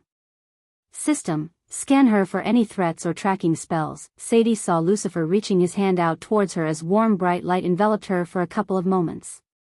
At first, she thought he was taking her soul or something, yet even after the light disappeared, she felt nothing different in her mind or body except for the spiders crawling out from her clothes. The scan completed. You have nothing to worry about. Only after the system confirmed that she had nothing that could be used to track him or Abyssal, Michael made his next move. I can find the girls, but the price isn't your soul. The price is your undying loyalty. Regardless of Gaia's hate towards Sadie, she was mature enough to see the big picture. She also understood what happened between Ghost and Sadie was no one's fault but hers. If she confessed her feelings earlier to him, he wouldn't have slept with Sadie in the first place. As a girl, Gaia saw the hesitation in her eyes. To be honest, she was surprised. Sadie was ready to sell her soul in a heartbeat, yet she hesitated to sell her body. What? You want me to dash? No sexual things involved as you might presume. When she hesitated, Gaia interrupted her. Horrible things happen to innocent people every day, Sadie. You're feeling what you're feeling because it happened to the people you care about. I'm not an angel who comes when you call and hold your hands through your problems. I'm Lucifer. When I come, the problem disappears. But there's a price for calling me. In your case, the price is your loyalty. Become a part of my army. With me standing behind you, you can make sure nothing like this ever happen again. She will swear her loyalty to us, Lucifer. She probably has realized we are a better justice system than the Guardian Guild. In their eyes, Silvermoon girls are just glorified harlots. No one will give a shit about them if they went missing or ended up dead, Gaia said, folding her arms. Are you willing to be my subordinate, Sadie Kaplan, and change how the world works, or remain as what you're now, a scared little girl no one will listen to? I'm willing to do whatever it takes, Lucifer, Lord Lucifer, Gaia reminded Sadie. Does the host wish to accept Maxine Kane as your subordinate? Yes, subordinate. Sadie Kaplan. Cultivation level, core formation stage level 3. Race, human status, healthy loyalty towards the host, 15%. The loyalty level was understandable. He hadn't saved her sisters yet, so she had no reason to be loyal to him. At least the system accepted her as his subordinate. Good. Sadie saw the two of them walking towards her.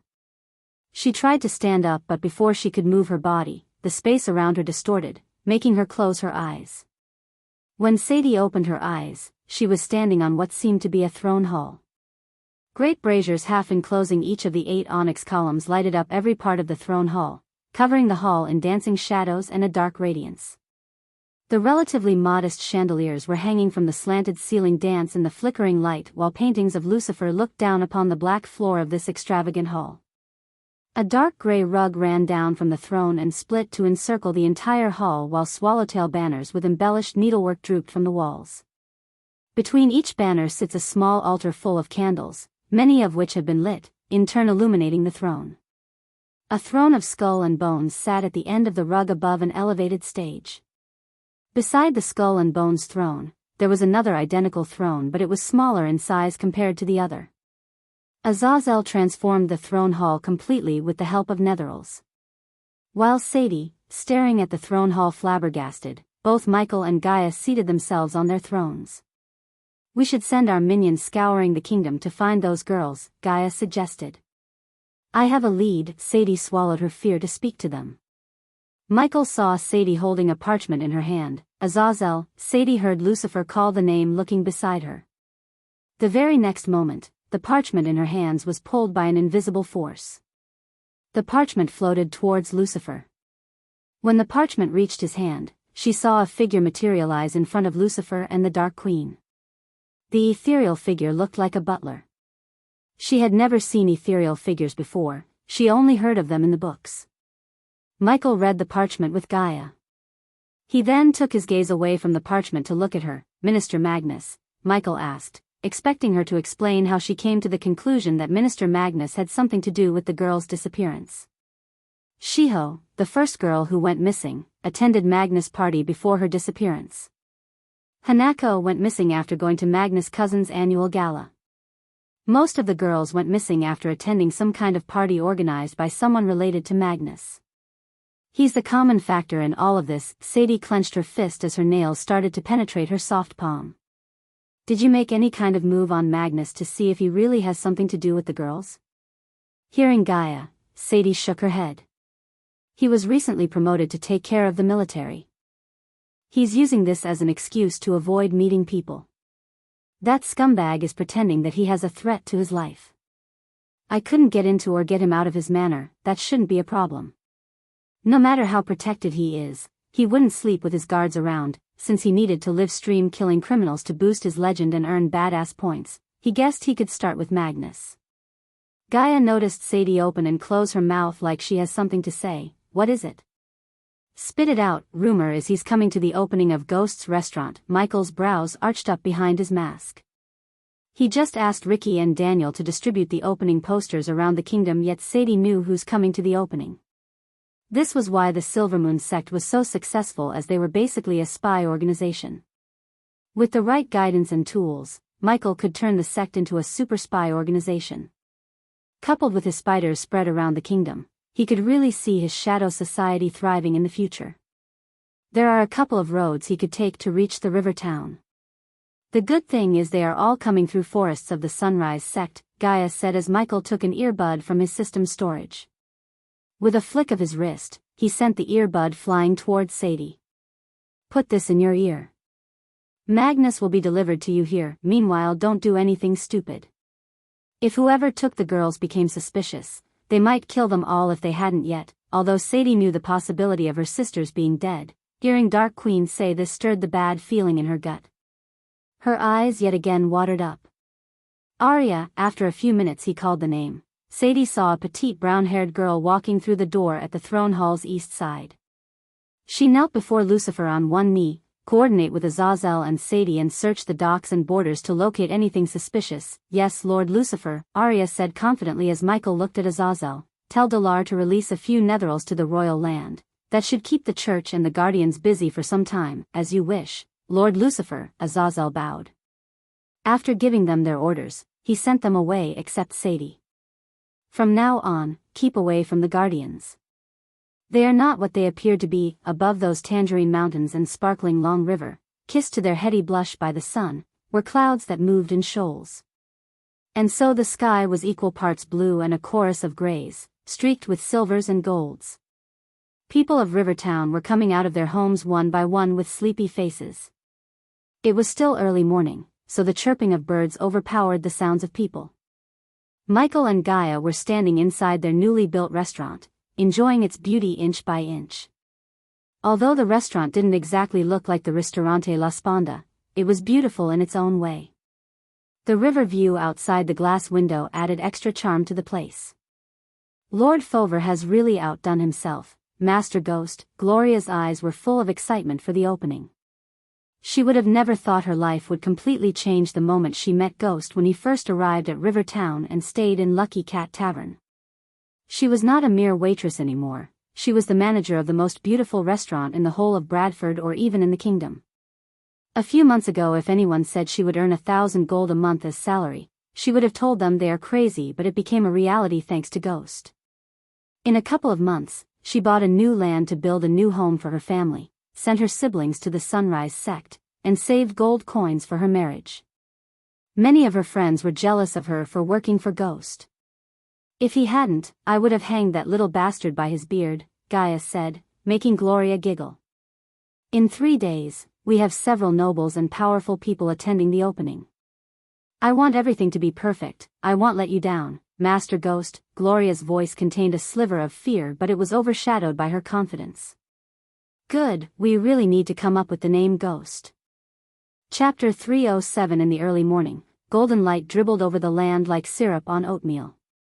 The leaves shimmered like a mirror-flecked mosaic and the morning dew sparkled on the jade-green grass. Michael was standing on the tallest mountain peak of the Sunrise sect. He enjoyed the moment of peace and calm before the big day. How do I look? He heard Gaia's voice coming from behind. Without even turning back, he could sense her delight in her heart through her voice. Yesterday he realized why most men hesitate to go to clothing stores with women. He at least went to 12 clothing stores in Royal Land. She spent hours in each store. It took him less than an hour to buy 4 sets of clothes while she took an entire day to get 2. Before yesterday, Gaia never focused on menial things such as fancy clothes. However, yesterday she went all in. More than she liked shopping, she liked to chill out with Michael without worrying about their plans. For the first time since he came to this world, Michael wore a cloth set that didn't come from the system store. His long-sleeved, leather jacket covered him to just below his waist and was almost completely buttoned up at the left side. The sleeves of his jacket were a loose fit, reaching down to well below his hands. They were decorated with a single thread lining at the sleeve ends. The jacket had a deep, rectangular neckline which revealed part of the gray elegant shirt worn below it and was worn with a wide rope belt, which was held together by a big belt buckle. The rope belt was almost entirely a functional addition. His pants were simple, a comfortable fit, reaching down to his hide boots. The boots were made from a rare hide, but otherwise a common design. Except for the shirt, everything was black. His sculpted muscles made him extra handsome in the clothes. "Hello," she called again to get his attention. What happened yesterday kept bugging him. After she called him again, he finally turned back to be startled by her beauty. Her fancy dress flowed from top to bottom and had a draped neckline, which lightly revealed the modest dress worn below it. The exquisite, tightly tied fabric of her dress covers her stomach where the continuous flow was broken up by a light leather belt worn quite high around her waist. Below the leather belt, the dress opened up to the left, revealing the dress below. The front of the top dress was shorter at the front and curved outwards. The back continued to flow a short length behind her, ending in a narrow rectangle. Her sleeves were longer than her arms and a comfortable fit. Their flow was broken up above the elbow where they change color and where they're divided by dark, elegant bands. These were the same fabric and color used to outline the bottom and neckline of the dress. Just like Michael, she too chose to wear black. Although the dress was beautiful, it was the girl who was wearing the dress that elevated the beautiful dress to artistic. His occupied mind was completely blanked by her angelic beauty. He could see her real face as she didn't wear the mask to put on Elia's face. Looking at her, he couldn't help wondering if the gods personally sculpted this beauty before sending her to this world. There were no fitting adjectives to describe her beauty in his mind. She squinted at him with one eye playfully. "It's natural to be speechless," she proudly said as Michael gently smiled, forgetting what was on his mind for a moment. "You look beautiful." Michael walked towards her before pulling her closer to him by her waist. "Scars are cool, human," she gently head-butted him. "We'll talk about that later. Now let's go open our restaurant." Both of them slowly ascended to the sky.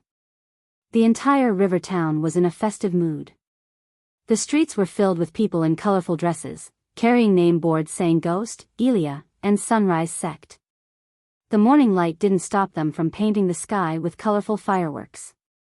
Children sitting on the shoulders of their father wore black dresses to look like Ghost.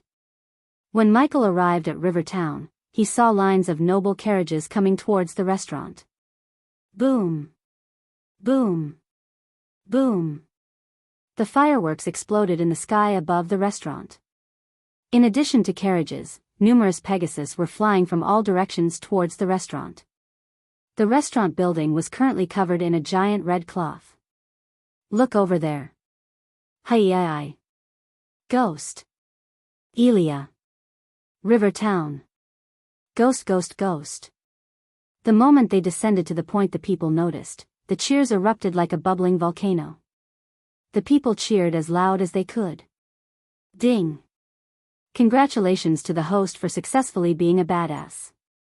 The reward is 1,000 badass points. Ding!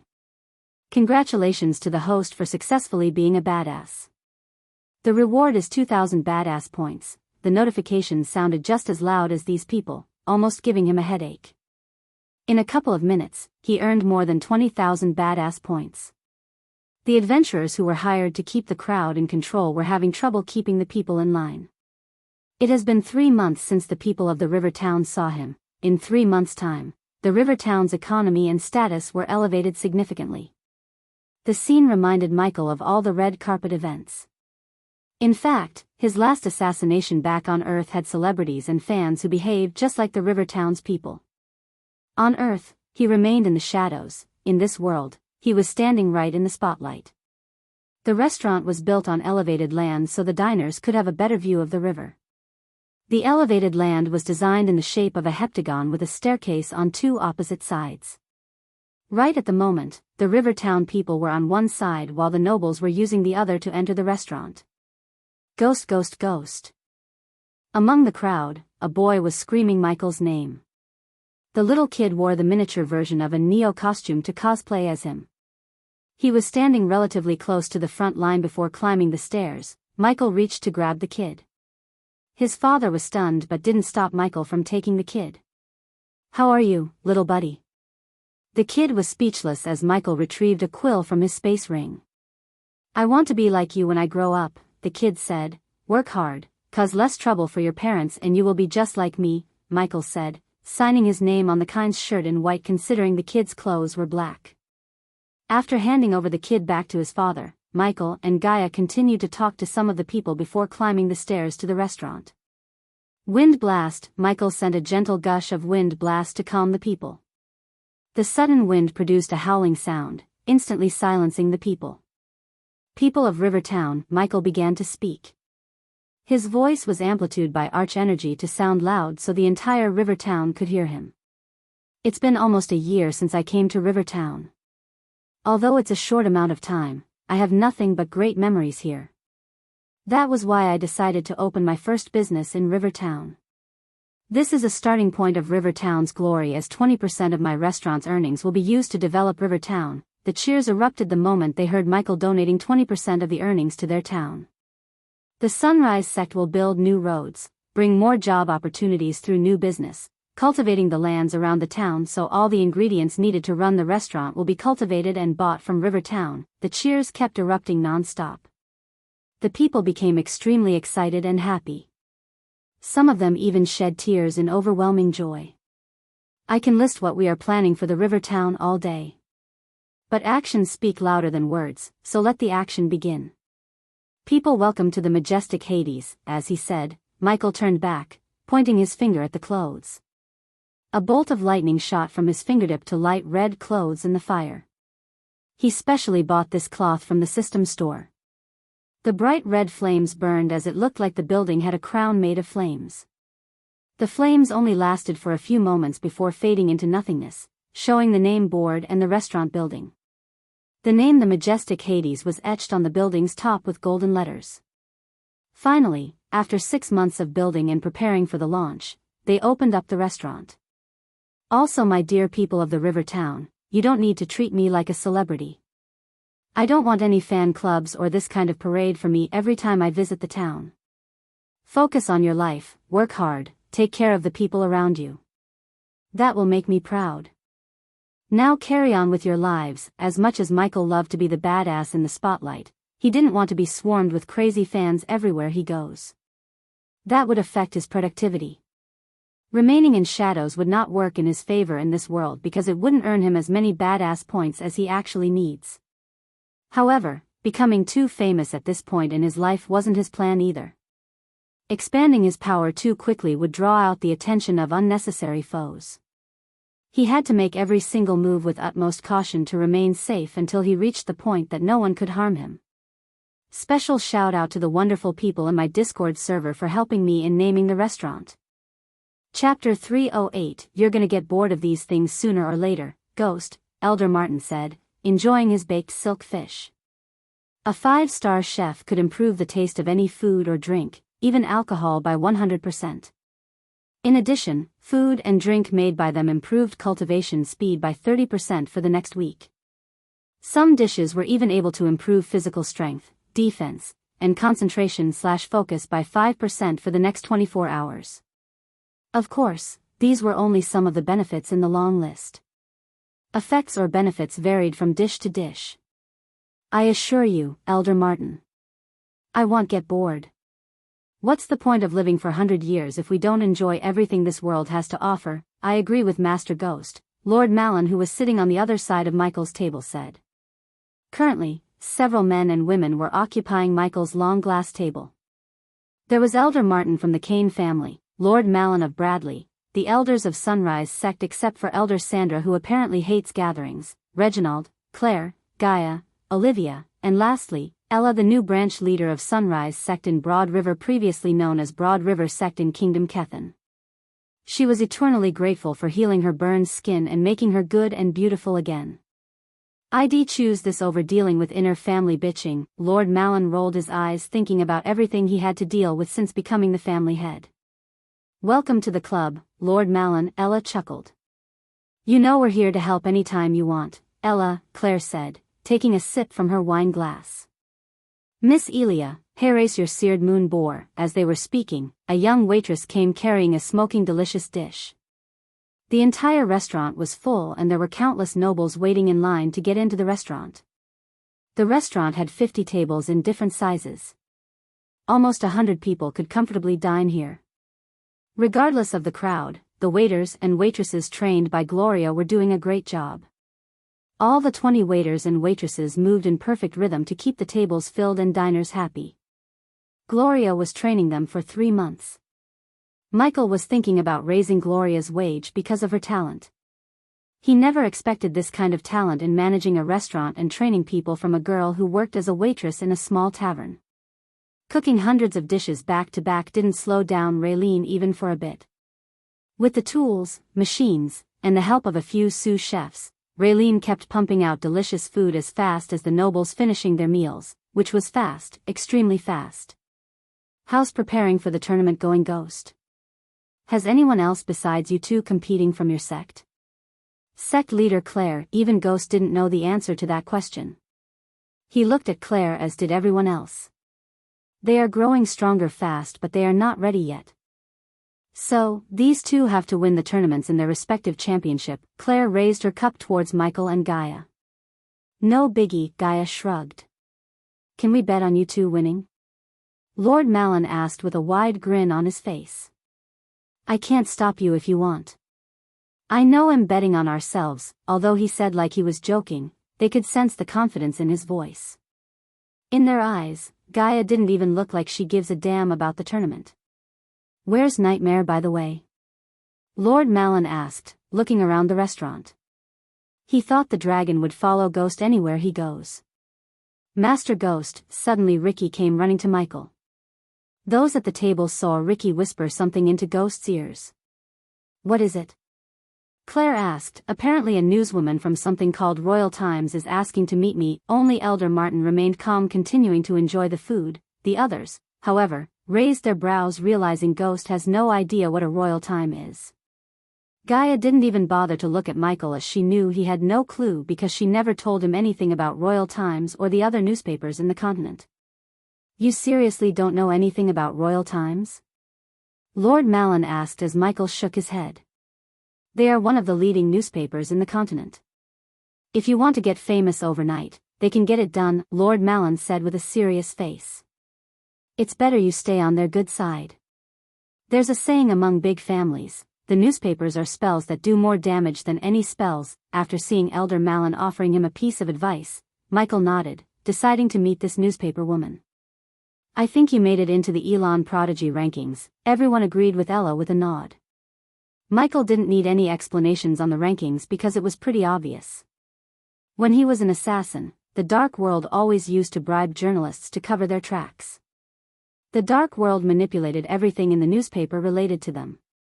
That was how they remained hidden for centuries. Therefore, Michael had little to no trust in these so-called newspapers to print the truth or the rankings precisely. He guessed there are noble families that have already paid the newspaper to get the prodigies of their family a higher ranking. All right, that's my cue. Gaia stood up from the table with her plate. Where are you going? Michael asked. Trust me, it's better I stay away from these bitches. I have a bad tendency to break their noses. See ya, ladies and gentlemen. She waved at the guests before running back into the kitchen. Shall we? Claire gestured at Ella to leave the table, but Michael stopped them. No need for you guys to leave. She's gonna interview me, not you. Let me take care of this. Michael wanted the newspaper woman to see him with the people at this table, especially Elder Martin from Kane family. If she were to write he has a good relationship with the Kane family, it would pave the way for new opportunities with other noble families as well as keep the rogue and hostile cultivators away from him. Ricky, bring her to me. Michael wiped off the corners of his mouth with the white cloth. Winnie, Michael called out to the waiter who served his table. The guy was still flabbergasted at the fact Michael remembered his name from the start he met him. The other prodigies wouldn't even acknowledge the existence of waiters like Winnie, yet Michael treated each and every worker with the respect they deserve. Does Master Ghost need anything else? Glass of grape juice is enough for me. What about you, ladies and gentlemen? Bring that menu of yours, kid. Elder Martin didn't hold back filling his belly. Since everything was so delicious, everyone started to order food yet again while Michael was waiting for the newswoman. A few minutes after Ricky left the table, he bought a woman wearing a large hat to Michael. Standing 5'2" tall, this dark-skinned woman had a charismatic feel about her. She had a triangular face, a straight nose, small lips, and her dark brown eyes were heavy-lidded. Her black hair, dyed completely peach, was short, shiny. She wore an obvious foundation, glittery lipstick, natural-colored blush, complimentary eyeliner, and artistic eyeshadow. "Take a seat, Miss Nadia." Nadia Hall from the Royal Times. Michael stood up, shaking her hand, then sat back. When she noticed the faces at the table, she was slightly surprised, especially when she met Elder Martin devouring the chicken. "Winnie, oh no, Master Ghost. I'm filled," she said with a smile that was neither too friendly nor too cold. "As you wish." Michael did not force her as he waved off Winnie, letting him take care of the other tables. "Thank you for agreeing to me on such short notice, Master Ghost. Do you know why I'm here?" She spoke in a thick British accent. The fact this world has accents similar to those on Earth surprised Michael. "No, sorry. I don't quite follow the newspapers, so no. Let me enlighten you then. As you may or may not know, the Royal Times have been watching the young talents very closely. We wanted to do a piece of the new rising start of Elon, you. What better time than now, a week before the big tournament? I know you have guests to take care of, so shall we start the interview, Master Ghost?" She placed a parchment and a quill on the table. She then closed her eyes, casting a spell on the parchment and the quill. The quill started to write itself. "Let's start with your name, Ghost. Is there a reason behind your rather uncommon name?" Michael relaxedly took a short sip from the grape juice. "People called me Ghost for some reason when I was little. It's stuck with me ever since." "People? What about your parents, Master Ghost?" Only after this question, Elder Martin raised his head to look at Michael. Everyone was interested in knowing the answer. "I don't have any. I'm an orphan." Many people who heard Michael's answer were surprised. They never imagined an orphan reaching the stage where Ghost is. Hiding her surprise, Nadia moved on to her next question. "It's difficult to make a name for oneself in the world of cultivation with a family backing you. So how did you reach this point without any family support?" "Hard work," he simply said. On Earth or on this world, Michael worked his ass off. He might have a system, but he needed to work mentally and physically to get to this point. Without hard work, no one could use the system to its full potential. Hard work? That's it? Hard work beats talent when talent doesn't work hard, Miss Hall. I had to pay in blood and sweat to get everything in my life. Chapter 309. The nobles were having double fun. On one side, they were enjoying the delicious meal of their life. On the other hand, they were watching the interview live. "How do you explain your talent for alchemy? Do you think you were born with it?" "I was fortunate to have a mentor. We used to go to all kinds of dungeons and ruins searching for ancient scripts and long-lost methods." The good old days. Nadia's eyes sparkled when she heard about Michael's mentor. She immediately asked a follow-up question. "Can you please tell us about your mentor?" All our readers would be interested in the person who mentored the youngest 5-star alchemist in the continent. I can't talk much about him as he values privacy more than anything. But I can tell you this, he's scary and much more talented than any alchemist I know. Michael's answer was vague, yet it had the right amount of mystery to let the others keep guessing. It would also stop people from wondering how he became a 5-star alchemist to some extent. "Speaking of privacy, we don't know anything about your life before you came to the river town. Where did you grow up actually?" She asked another question that many were wondering. Even Claire looked interested in knowing the answer to this question. "Where didn't I grow up would be the fitting question," Michael smiled, taking a sip of grape juice. "If you want to know the answer to the question where was I before coming to River Town, the answer is R." Many raised their brows in surprise. They never expected him to come from the most powerful continent in the world. The other 3 continents couldn't even be compared to R, as they were the richest, largest powerful continents. The main reason for R's prosperity was that R had several races living together. Although there were struggles between the races, such as the enmity between dwarves and elves, they didn't go to war with each other to prove who's the superior ones. Instead, they developed their own kingdoms and empires to be the number one. This altogether lifted the status of the entire continent. "Wow. You're far away from home?" "No. Home is where I am. Rivertown and the sect is my home now, Claire gently smiled as Nadia's quill wrote every single word that came from his mouth onto the parchment. What made you come to the Rivertown, Master Ghost? The weather, that was my reason, chuckled Michael. As an experienced newswoman, she knew when someone's brushing off the question. Usually, she would focus on that particular question until she got something juicy, but she was experienced enough to know that Ghost is not going to explain his reason for coming to the Rivertown. Master Ghost, we know you like to keep it yourself and focus on. Nadia paused for a moment searching for the right word, accumulating power and money while trying to avoid making enemies. She slowly moved on to the serious topics of her interview. She obviously did her research on Michael. But what made a guy like you massacre an entire sect overnight, including the sect leader? You actually tied the sect leader on a pole and burned him alive. Roasted him alive like a turkey, that's what the people were saying. Claire noticed his smile slightly changing into a cold one. Miss Nadia, you obviously did your research.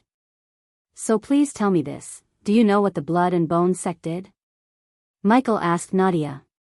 The people only knew Ghost massacred the Blood and Bone sect overnight, but most of them didn't know why he did that in the first place.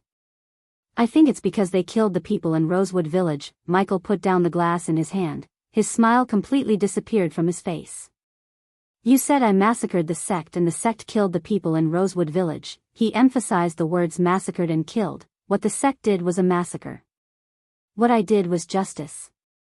The least we cultivators could do to the commoners is let them be. The waiter and waitresses who heard Michael had their respect towards him lifted to another level. Let's talk about Heaven's Gate competition, Master Ghost. You're the first person to reach the 100th step. How did you do it? It wasn't very difficult. He could feel all the eyes on him, looking at him with both shock and surprise. Speaking of Heaven's Gate, there are rumors you and Miss Selena have some bad blood between you two. What's your comment on that? No comment. I don't respond to rumors. Nadia seemed disappointed, yet it didn't stop her from coming up with a follow-up question. We have on good authority that she personally came to interrogate you with the truth extractor pill that was concocted by Pill King Gabriel himself. I think what she did was out of grief. I was in the Nether Realm when her cousin was killed, and everyone knows there's no way of coming out of the Nether Realm until the portal opens. It was a desperate attempt to catch the killer. I'm not blaming her for doing that. He sounded truthful. However, Michael was planning to settle the score between them at the tournament once and for all. On the topic of tournaments, who do you think has the most chance of winning them? My girlfriend Elia will win the championship for the body strengthening stage, and I will win the other, Michael said casually. For some nobles, he sounded arrogant. For some others, he sounded confident. As far as Michael was concerned, if he couldn't even win the tournament with the system's help, there was no way in hell he could conquer this world. At the same time, he didn't think it would be easy to win, as he was accumulating badass points to buy new spells and upgrade the existing ones. Wow, you sound pretty confident, Nadia giggled. What he said was a good piece that would stir the heat between the youngsters who were competing. The more hype her newspaper created for the tournament, the more the tournament committee would pay them. If your parents were to read this, what would you say to them? He was slightly stunned by her question. He never expected her to come back to the topic of his parents. Is it really necessary to ask him about these things? Claire intervened. She didn't like Nadia poking into the bad memories. It's okay, sect leader Claire, Michael said before Nadia could answer Claire. First of all, I don't have any parents. The moment they chose to throw me away like a piece of trash they never wanted, they ceased to exist in my world. I used to watch children play with their parents. You know how their mothers loved them, the fathers protected them. I envied them when I was little. Although Michael and Abra's were two different persons, the pain of being an orphan was the same for both of them.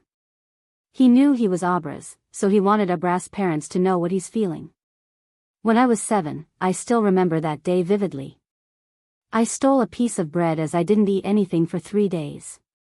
The baker, who was a heartless son of a bitch, caught me and gave me this. Michael slightly pulled his shirt away to reveal the burn mark near his collarbone. He punished me for stealing by burning me with a flaming charcoal piece.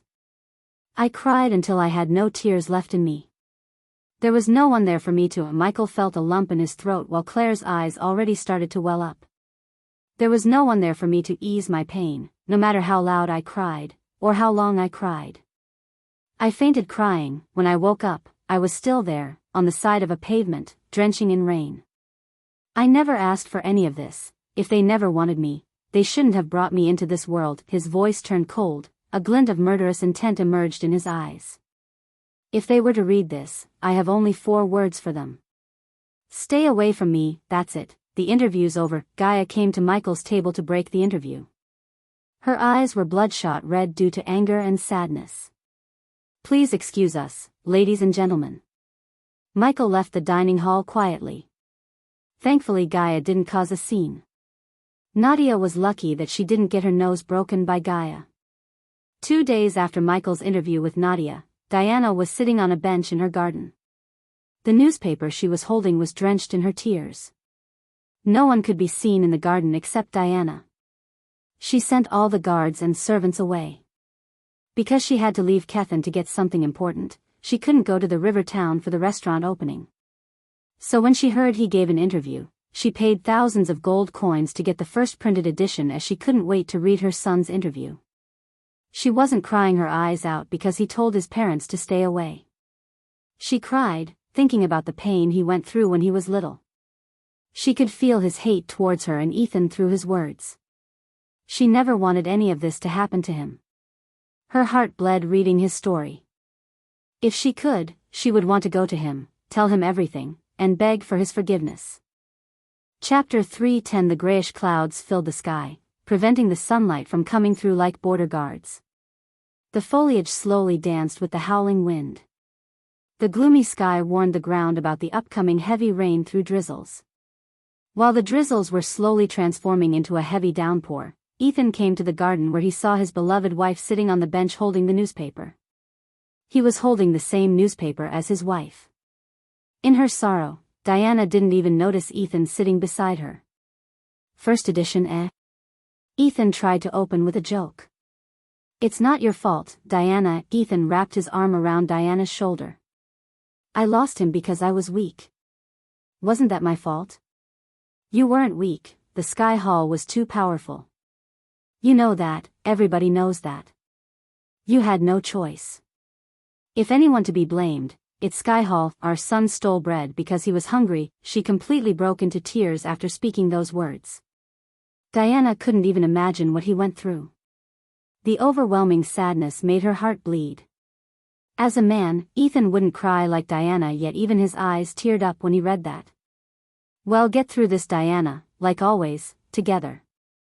I promise you, we will reunite with our son." He wiped off the tears from Diana's face while lifting her face to look her in the eyes. "You can now cultivate without Sky Hall knowing. No matter how long it'll take, we must reach the immortal stage. Then we'll have a lifetime making up to our son." Ethan had full confidence in Diana reaching the immortal stage because she was the #1 prodigy of the entire world. It only took her a month of cultivation to go from the core formation stage to the core strengthening stage. Her monstrous cultivation speed was what drew the attention of Sky Hall in the first place. She was meant to be the Holy Maiden. Even to this day, the name Harriet Hunt would shake the Aur continent. Before he heard everything that happened with Sky Hall, he thought only he and Diana's 2 sisters knew that Harriet Hunt is Diana. Ethan had to fake the 3 sisters' death to leave Aur continent. If anyone knew she's still alive, it would be only a matter of days before the royal family as well as the Hunt family storm into Elon to take her away. As far as Diana was concerned, her talent was more of a curse than a blessing. She lost too much because of her talent. To the outside world, Diana was happy for her children's talent, except she was more worried about them than feeling happy for them. She didn't want her children to suffer the same fate she does because of their talent. Diana never regretted leaving everything behind in Aur. If she hadn't left her family, her 2 sisters would have been married off to some wealthy old men while she would have ended up as the Holy Maiden. Diana's parents viewed the 3 of them as trophies instead of as their daughters. They wanted to use them to increase the Hunt family's influence and power. Because of her decision to leave Aur with her sisters, they were blessed with peace and a happy family. She never imagined the price for leaving her life on Aur behind would be her son. One day he will understand everything. Dien. The heavy downpour came with a thunderclap. Flashes of lightning flashed across their eyes. With the climate, Diana's mood also changed. Sky Hall, the veins in her eyes began to pop up, making her eyes redder and redder.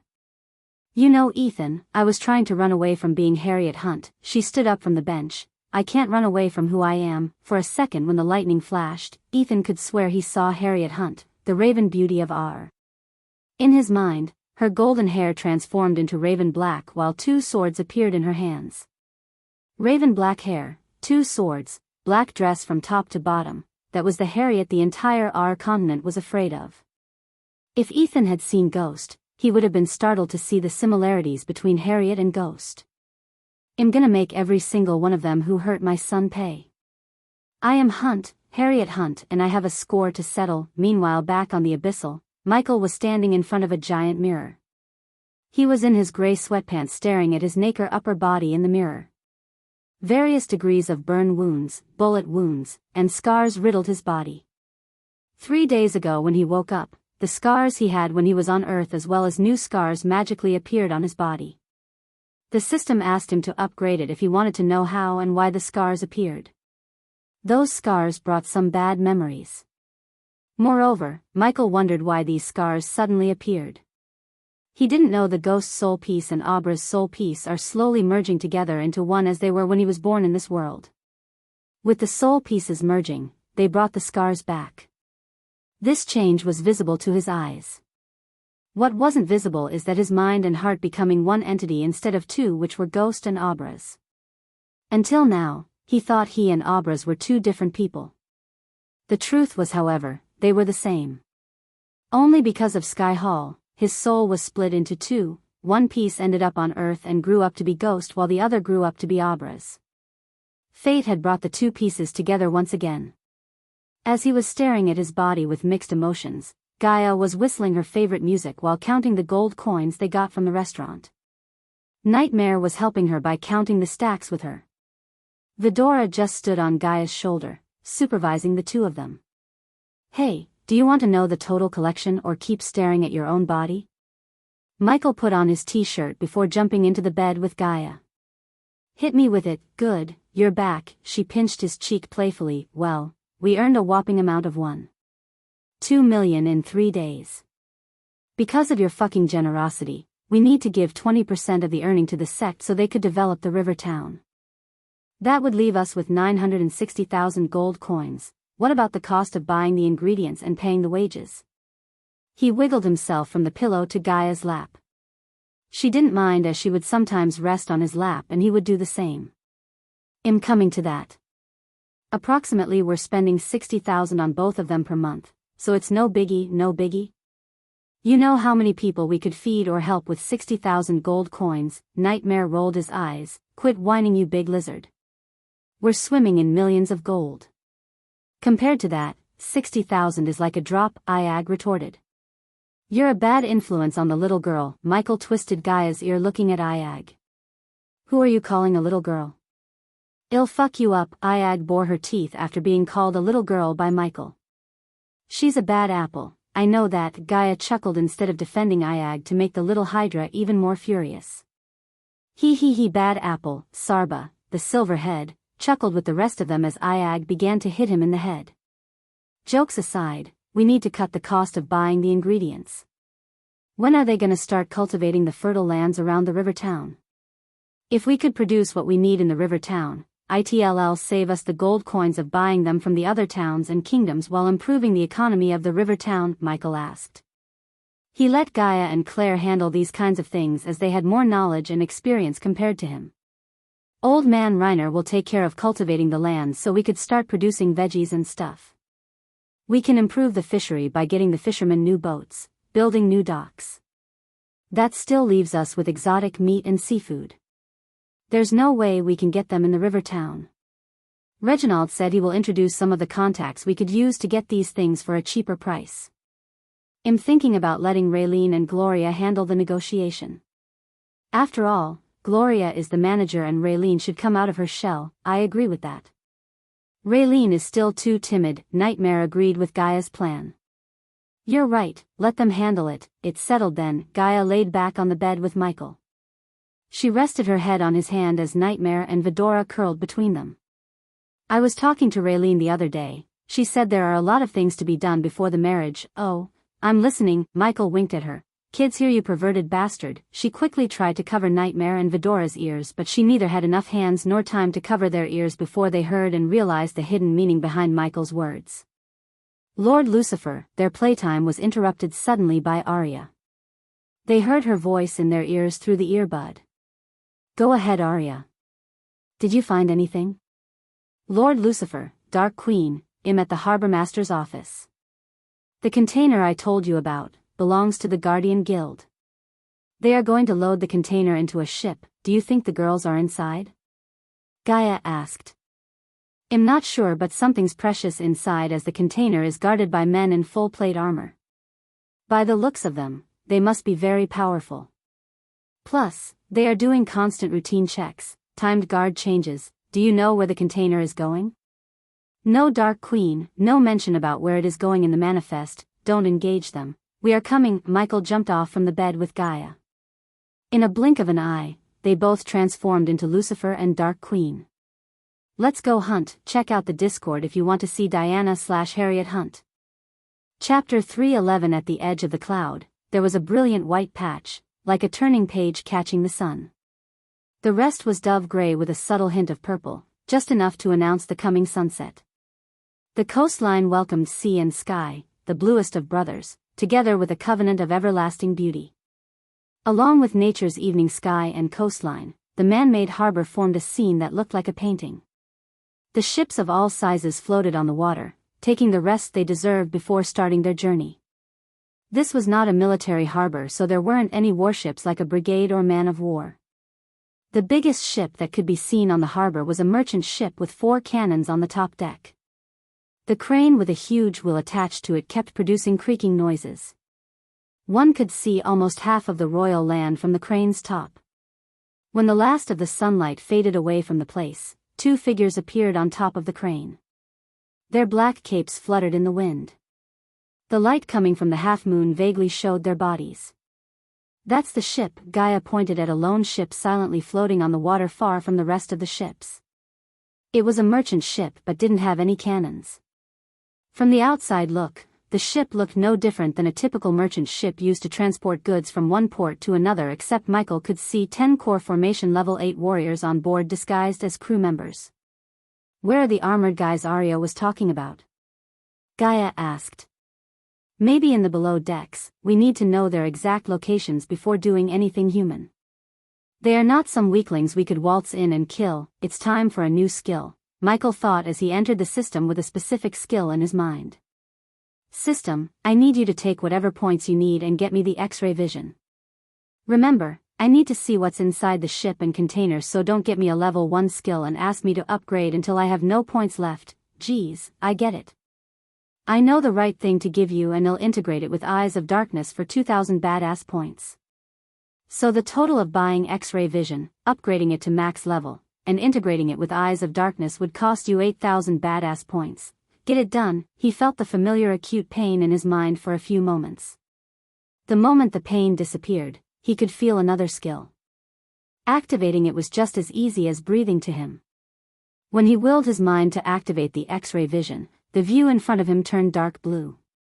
Soon, he started to see yellow and red shapes moving around. This was not just an X-ray vision, this was a thermal vision. He willed his mind again to change his vision as his vision changed into another, the night vision. He had a smile behind his mask as he changed his vision to X-ray vision. He could now see in 3 types of visions.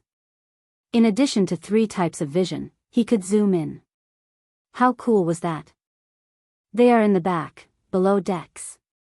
The girls are there too. Wait a minute. How do you know? Oh, I forgot to mention one thing, host. When he turned to look at Gaia, he couldn't help grinning thinking about something. However, the system read his mind and decided to crash his mental party. You cannot see people naked using your visions. Hee. The system let out a burst of evil laughter. It kinda sounded like a cartoon supervillain. You really are a god in the making. Can't you give some of your powers to me? She trusted Michael enough to not poke into his secret that he obviously couldn't share with her. Although she was proud and happy for him, she also felt a bit jealous. Sharing. How do you think your cultivation speed is skyrocketing? Stop joking around. I'm awesome, that's the reason for my cultivation speed, she proudly exclaimed. Michael wrapped his hand around Gaia with utmost care and love. From the moment he met her to this moment, everything seemed like a dream to him. He cherished every moment he spent with her. Let's stay like this for a little longer, she rested her head on Michael's shoulder. They were just about to engage in a battle, yet the wind, the scenery, the quietness brought them closer. You know, if this conquering the world doesn't work, we could just leave this world and run off to some other worlds together. You said it yourself, I'm a god in the making. When was the last time you heard a god fail? Ding. Ding. Ding. While they were embracing each other, a bell-ringing sound came from the harbor. Soon afterward, the ship with the core formation warriors slowly started to move. They didn't jump down from the crane to reach the ship. They just waited for the ship to sail far away from the harbor so no one would be able to call for reinforcement from the land. Until now, Michael never directly messed with the Guardians. What the fuck are these Guardians doing with Silvermoon girls? I know they are a shady bunch, unlike many humans think, but this is too much. We can't say for sure the entire guild has a hand on the kidnappings.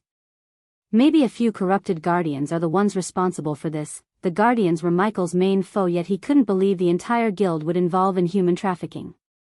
A few corrupted Guardians using their guild's power to do this shady thing seemed more likely. Even if we hand the scumbags responsible for this on a silver platter, the Guardians wouldn't do shit to them. They'll just tell us they would take care of the matter in-house. Best case, the scumbags will be stripped of their Guardian title. At worst, they will get a slap on the wrist. Typical, Michael snickered inside. The Guardian Guild wasn't too different from a government in some countries where politicians rarely got punished for their crimes. If the Guardians hadn't branded him as their foe who must be killed by any means necessary, Michael would have left them alone. Since that wasn't the case, he needed to root out the guild before they found out about his true identity and kill him. Come on, we should follow them at a safe distance. Michael slowly started to ascend to the sky with Gaia. He didn't cast the lightning dash to speed up his pace. They just followed the ship, keeping a safe distance from the ship. Due to their black armors, it was impossible to see them in the night without casting any spells. Wait, while Michael was flying above the ship, he noticed several defensive arrays on the upper deck thanks to the eyes of darkness. When he was in the treacherous ocean, he had to pop in a bunch of perception pills and depend on the system to break the illusion formations. But now, he could easily find the source points to break the formations. Although he found the source points, destroying from where he was would reveal his location as well as alert the guards. That's where Gaia came in. He quickly bought a laser pointer from the system for 100 badass points. What? Can you shoot that exact point from here? Can I? Humph, she sneered as the bow of Legolas painted in black materialized in her hand. She knocked an arrow, feeling the wind's direction before releasing it. The arrow soared through the air like a bullet. The moment the arrow hit the place pointed by the laser, Michael saw the defensive formation fade away. The guards were oblivious to the formation's disappearance. That's how you break a formation: find the source point, destroy it. Michael explained the reason why he asked to shoot that place. How many formations are remaining? She nodded before asking. One on the rudder stage, one on the crow's nest. Use the ice arrows. The first formation was located on the ship's far back, so firing an arrow did not alert the guards. However, there was a guard steering the rudder and another one would soon come to take the crow's nest so he or she could watch over the skies and the sea around. If they found the arrows, they would alert the guards, which might make killing them difficult. Stealth seemed to be the best option to kill the warriors, especially the two core strengthening stage cultivators. Who knows what kind of spells they possess? Therefore, Michael wanted to kill them as discreetly as possible. Because of his alchemy trait, he created a new type of liquid.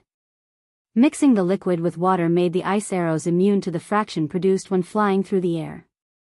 Hence, the ice arrows won't dissolve in the air before hitting the target. However, after hitting the target, the liquid mixed water's molecular structure would be changed due to the collision force, resulting in immediate evaporation. The only downside of using the ice arrows is they weren't strong enough to penetrate a human body. That downside didn't matter when it came to destroying source points.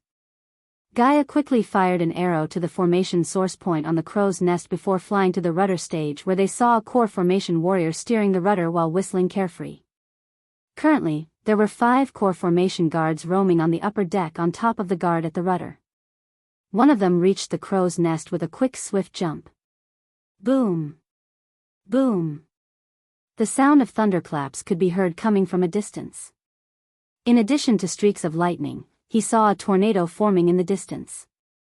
"We should use that storm as a distraction to kill them all," she said. "What's on Michael's mind?" With a nod, Michael moved away from the ship instead of taking a risk of firing the ice arrow to the formation source point on the rudder stage.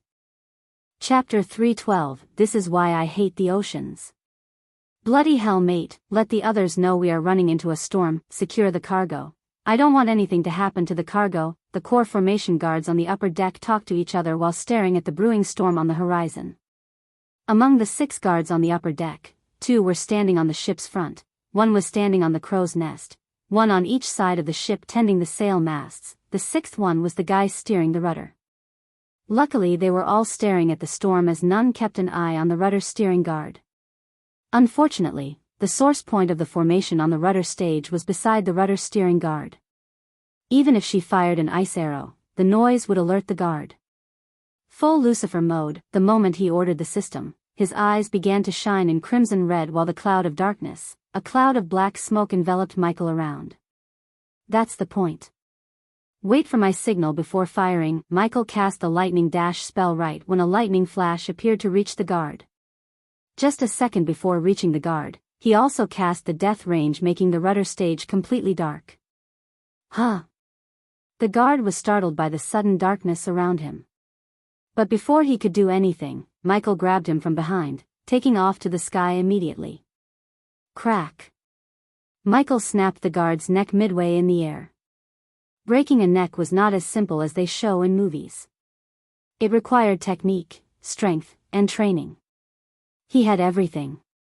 The strength enhancement he got from death range made breaking the guard's neck as easy as breaking an egg. Ding! Congratulations to the host for killing a core formation stage, level 8 cultivator. The reward is 210,000 experience points and 1,000 badass points. The moment he killed the guard, Gaia fired the ice arrow, breaking the last defensive formation. Take care of the 2 in the front, they'll take the other 2, Gaia nodded as she flew towards the ship's front from the back. The guards' focus was on the storm, so they didn't notice Gaia above them through the dark night. Plus, they were carefree because of the defensive formations, as they depended on the formations to alert them if there was an intruder on the ship.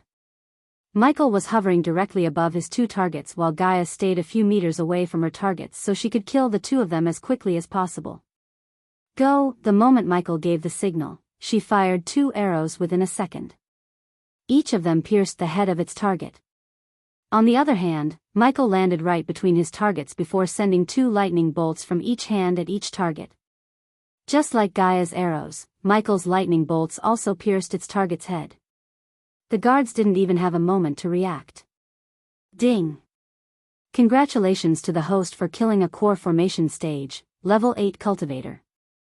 The reward is 210,000 experience points and 1,000 badass points. Ding! Congratulations to the host for killing a core formation stage, level 8 cultivator. The reward is 210,000 experience points and 1,000 badass points. Ding! Subordinate Gaia killed a core formation stage, level 8 cultivator. The reward is 210,000 experience points. Ding! Subordinate Gaia killed a core formation stage, level 8 cultivator. The reward is 210,000 experience points. Congratulations to the host for leveling up. The current level is core formation stage level 9. Congratulations to the host for leveling up. The current level is core formation stage level 10. Hey!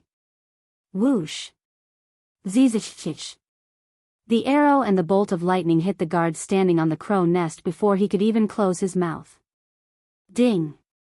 Congratulations to the host for killing a core formation stage, level 8 cultivator. The reward is 210,000 experience points and 1,000 badass points. The system has stockpiled the excess experience points for the host to break through later. He almost forgot about the points needed to break through to the core strengthening stage. Hearing the system notification in his mind put a grin on his face. Since he reached the core formation stage 10, his overall power increased significantly than before. Therefore, killing the 2 core strengthening stage cultivators would be much easier. "Wait a sec," Michael said to Gaia when she landed on the deck. Under her gaze, he cast the lightning dash to reach one of the guards he just killed. He quickly picked up the body, tossing it into the ocean. As he disposed of the body, he didn't dare to steal their space rings for safety precautions. She continued to watch him throw the bodies one by one into the raging ocean. The howling sound created by the storm became louder and louder.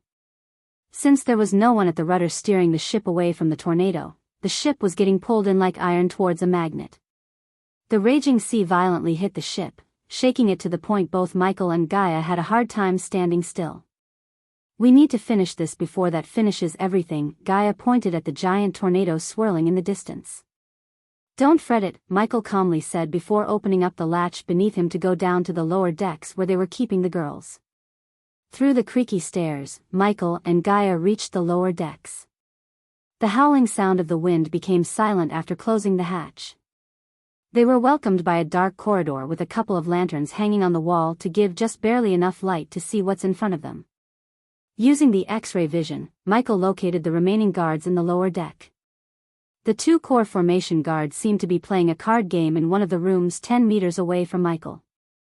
The 2 core strengthening stage cultivators were sitting in a meditative position in front of the girls.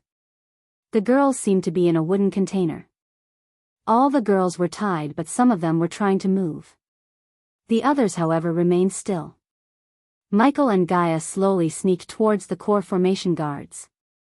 "Go kill the core strengthening guards, I'll handle these 2, said Gaia. He knew she could kill them without a problem, yet he needed to do one little thing before leaving her. Michael squatted on the floor, looking at the space between the door and the floor. He then willed the system to give him the fear toxin vials in the storage. As he poured down the fear toxin, it evaporated into the room through the space. With this amount of fear toxin, it won't freak them out as usual, but it will mess with their mind. Be careful. After nodding, Gaia whispered. Giving a little nod, Michael left Gaia to reach the room where the girls and the last 2 guards are. The wooden door to the room was shut closed. From the other side, Michael could sense the arch energy circulation. The 2 guards were obviously cultivating despite the shakiness of the ship. They were oblivious to the fact the ship is heading towards a storm. Michael scanned the room for any formations. Luckily, he found no formations. Just like before, Michael squatted down to send fear toxin into the room through the space between the door and the floor. He was careful not to make any sound. In a few seconds, he poured 4 vials of fear toxin into the room. If there were no girls inside, he would have poured 4 more to completely mess with the guards' minds. Since that was not the case, he had to be careful with the amount of fear toxin he should pour, or the girls would die inhaling the toxin. After pouring enough fear toxin, he slowly turned the doorknob to open. The door creaked open to reveal 2 bald men in their early 40s cultivating in front of a wooden cargo container. The moment Michael closed the door behind, the 2 cultivators abruptly opened their eyes. So much for stealth, he thought. The old door creaked more than Michael wanted. Hence, the creaking sound made the cultivators open their eyes. "Who are you?" one of the bald men asked as they stood up. "Lucifer," the other one quickly recognized Michael. The 2 of them suddenly shook their heads as the fear toxin started to take effect. Their pupils began to dilate. Although the fear toxin would make them hallucinate and kindle the darkest fear in their hearts, it wouldn't last long. The stronger the cultivator, the less the fear toxin's effect on them. That was why Michael couldn't go kill all the stronger cultivators using the fear toxin. Death range. Michael immediately cast the death range spell as the fear toxin's effect would fade away in a couple of minutes max. The room was completely darkened by the spell. Lightning dash. While they were stunned by the fear toxin and the death range spell, he used the lightning dash to close the gap between them. Pulch. Pulch. Michael stabbed the both of them in their throats with needles dosed in his paralyzing poison. The paralyzing poison prevented the cultivators from casting spells. The two guards stumbled backward. Michael didn't stop as he used the lightning dash yet again. This time, he stabbed them with a dagger repeatedly. Since they were core-strengthening cultivators, he needed to use all of his strength to send the dagger into their bodies. Pulch. Pulch. Pulch. The blood kept splashing on Michael's suit of armor every time he stabbed them. He focused on their throats because throats were soft, as well as stabbing them in the throat would stop them from casting spells. It took Michael 20 stabs to make them fall down. In addition to paralyzing poison and fear toxin, Michael needed to cast death range as well as use the maximum speed of lightning dash to make the two core strengthening stage cultivators fall down. Even after getting stabbed 20 times in the throat and chest, they were still alive. Ding! Subordinate Gaia killed a core formation stage, level 8 cultivator. The reward is 210,000 experience points. Ding! Subordinate Gaia killed a core formation stage, level 8 cultivator. The reward is 210,000 experience points. Chapter 313. The ocean breathed, her surface rising and falling with rhythmic ease. The waves became her pulse that day, the echo of the souls she kept safe in her cradle of brine. Unlike the ocean he just left, the ocean in front of Michael was calm. The ocean breeze wrapped around him as the warmest of soft towels. The wind had become the orchestral conductor of the sea, sending waves into their crescendos all through the ballad that was the night.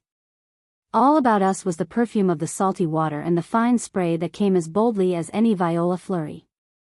It was as if the life of ones had entered the water, and the energy was so great that this great pulse came upward to form a steady rhythm.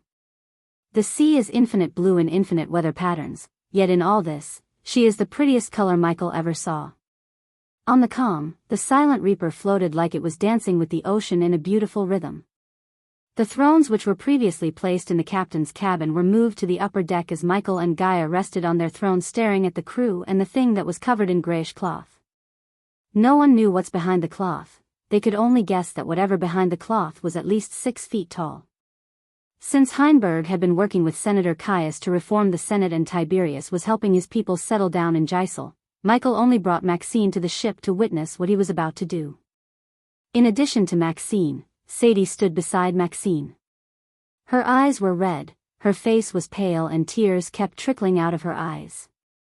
Except for Gibson, who stood behind Michael's throne, the crew members gathered around them keeping a distance. Among them, Shorty was shivering, not due to the coldness of the night but because of alcohol withdrawal. The cloudless sky let the abundance of moonlight that brightened the ship with its glimmering blue light. Michael rested his head on his fist, reliving the battle he just fought in his mind. By reliving the battle, he gained more knowledge about his weaknesses as well as strengths.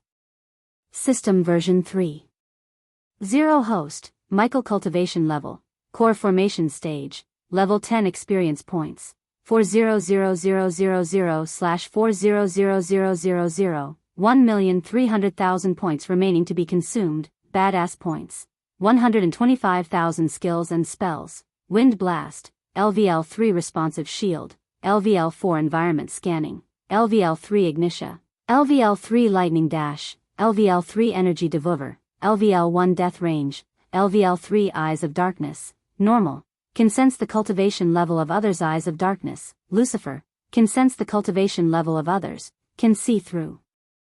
Illusions cloud of darkness, Lucifer, weak-willed enemies will lose their courage completely and surrender. Death range will be 50% more powerful. If activated in darkness, the host's cultivation level will be boosted 4 levels up regardless of the stage barrier. Wordless spell caster, Lucifer, in full Lucifer form, the host just has to think of the spell to cast it. Techniques, Swords of Destiny, 93% Mastery Ring of Fire, 69% Mastery Serpent Maga, 90% Mastery Occupation, Core Disciple of Sunrise Sect, the Guardian of Sunrise Sect, Lord Lucifer of the Abyssal, the Dark Lord status, Healthy Goals, Control the World, Rebuild the Order of Death, Utility Function, Banker, LVL3, Ratio, 1000 gold coins, 10 badass points, Runic Teleportation, X-Ray Vision, also integrated with Eyes of Darkness, wealth, 1,900,000 gold special trait, 5-star alchemist 3-star. Inventor subordinates, Gaia, warrior, loyalty level 100%. Raylene, 5-star chef, loyalty level 99%.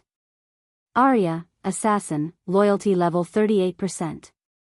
Heinberg, warrior, loyalty level 35%. Maxine, warrior, loyalty level 98%. Tiberius, warrior, loyalty level 45%. Sadie, loyalty level 30%. The Silent Reaper crew, pirates, loyalty level 85%, base of operation, Sunrise Sect, the Abyssal, the Crypt, the Silent Reaper familiars, Nightmare, Forest Dragon, Vidora, Three-Headed Hydra. After willing the system to show his status, he just stared at the status for a few moments. System, show me how powerful my spells are. It's becoming hard to perceive who can or cannot be killed with my spells. Reforming the status window will cost the host 1,000 badass points. Take it. Reforming the status window, showing host the spells with more information, skills and spells. Wind Blast, LVL 3. It's pretty self-explanatory. You can blast people and mess with celestial energy flow. Michael sighed, seeing the system's information about the Wind Blast. It was right though, he had no confusion or questions about the Wind Blast. The more he used the spell, the more control he achieved over the air element. In the beginning, he could only send a couple of blasts of wind from one hand. Now he could send several wind blasts from both of his hands. In addition, he could reshape the blasts into crescent-shaped wind blades. Although the crescent blades were not powerful enough to cut a person in half, it was powerful enough to leave a nasty cut, especially if he attacked anyone below the body strengthening stage. Responsive Shield, LVL 4, absorb any spell attacks from anyone on or below the stage body strengthening stage. Environment Scanning, LVL 30, the spell would detect hostiles and friendlies in a 20 m radius. Ignitia, LVL 3, the spell can kill anyone on or below core formation level 3, ignoring the defensive spells belonging to the class rare or below. The spell's power would be decreased by 50%, 75% by defensive spells belonging to the class epic and legendary respectively. After casting Death Range, Ignitia can kill anyone on or below core formation level 6, ignoring the defensive spells belonging to the class rare or below. Lightning Dash, LVL 3, anyone on or under the body strengthening stage wouldn't be able to spot the host, but bolts of lightning. Cultivators below core formation 4 could make out the host's figure in a blurry vision. To the eyes of cultivators above core formation 4, the host will move 30% faster. After casting Death Range, anyone on or under the core formation level 6 stage wouldn't be able to spot the host, but bolts of lightning energy devour, LVL 1. Specific types of arch energy could be absorbed and transformed into experience points. System level is too low to give more information. Death Range, LVL 3, the host's power will rise by 30%. Eyes of Darkness, normal, can sense the cultivation level of others. Eyes of Darkness, Lucifer, can sense the cultivation level of others, can see through illusions. Cloud of Darkness, Lucifer, weak-willed enemies will lose their courage completely and surrender. Death Range will be 50% more powerful, if activated in darkness. The host's cultivation level will be boosted 4 levels up regardless of the stage barrier. Wordless Spellcaster, Lucifer, in full Lucifer form, the host just has to think of the spell to cast it. A while after pondering, Michael decided to upgrade a few of the existing ones before buying new spells. Okay, I think I should first upgrade the Responsive Shield. Level 5 Responsive Shield will be able to absorb any spell attacks from anyone on or below the stage core formation level 2. Cost? 10,000 badass points for upgrading it to level 5. 15,000 badass points for upgrading it to level 6, which would absorb any spell attacks from anyone at or below the stage core formation level 4. I'm confused. Do I have to spend 25,000 to upgrade it to level 6? Or I can give you 15,000 points to jump from level 4 to level 6. Yeah, you wish. You need to spend 10,000 badass points to upgrade the spell from level 4 to level 5 and 15,000 points to upgrade it from level 5 to level 6. The system recommends the host upgrade the spell instead of being stingy with points. You have no other defense spells in your arsenal, and who knows how many freaks would compete in the tournament. The system was right. He couldn't be cocky or half prepared. especially when he knew that prodigies from all over the Elon continent would come to the tournament. If he didn't upgrade the spell to at least level 6, any core formation prodigy with epic or legendary spell could easily kill him. Upgrade the spell, good decision. The system appreciated Michael's decision. The next moment the number of badass points decreased from 125,000 to 100,000. Next one should be Lightning Dash. In level 4, anyone at or under the core formation stage level 5 wouldn't be able to spot the host but bolts of lightning. Cultivators from core formation level 6 to level 8 could make out the host's figure in a blurry vision. To the eyes of cultivators above core formation 8, the host will move 40% faster. Upgrading it to level 4 would cost the host 20,000 badass points. Upgrade it, Michael said without any hesitation. After upgrading, the responsive shield could protect him from anyone at or below core formation level 4. When dealing with anyone above this level, he could use Lightning Dash that would give him enough speed to escape from their offensive spell and kill them using his swords or spells. Next spell, Ignitia. In level 4, Ignitia can kill anyone at or below core formation level 5, ignoring the defensive spells belonging to the class rare or below. The spell's power would be decreased by 40%, 70% by defensive spells belonging to the class epic and legendary respectively. The upgrade will cost you 30,000 badass points. I need to ask, what about people above core formation level 6? There's no direct answer whether you could kill them with one lightning bolt or many. It depends on the target's defensive spell. Basically, if you're attacking anyone above core formation level 6 who did not cast any defensive spell, Ignitia can wound them severely or even take their life if you aim for the vital parts. However, if they cast any defensive spells, you won't be able to kill them with one shot. So what's the point in leveling up when I can just upgrade the spells using badass points? You can't upgrade the spells if you are not strong enough. Don't forget that your cultivation stage will affect the power of your spells. The more you level up, the more powerful your spells would become. Alright, upgrade Ignitia to level 4. As he was leveling up and upgrading the spells, he realized one thing: everything had become much more complicated than before. Moving forward, he knew he must be cautious and plan everything as he did on Earth.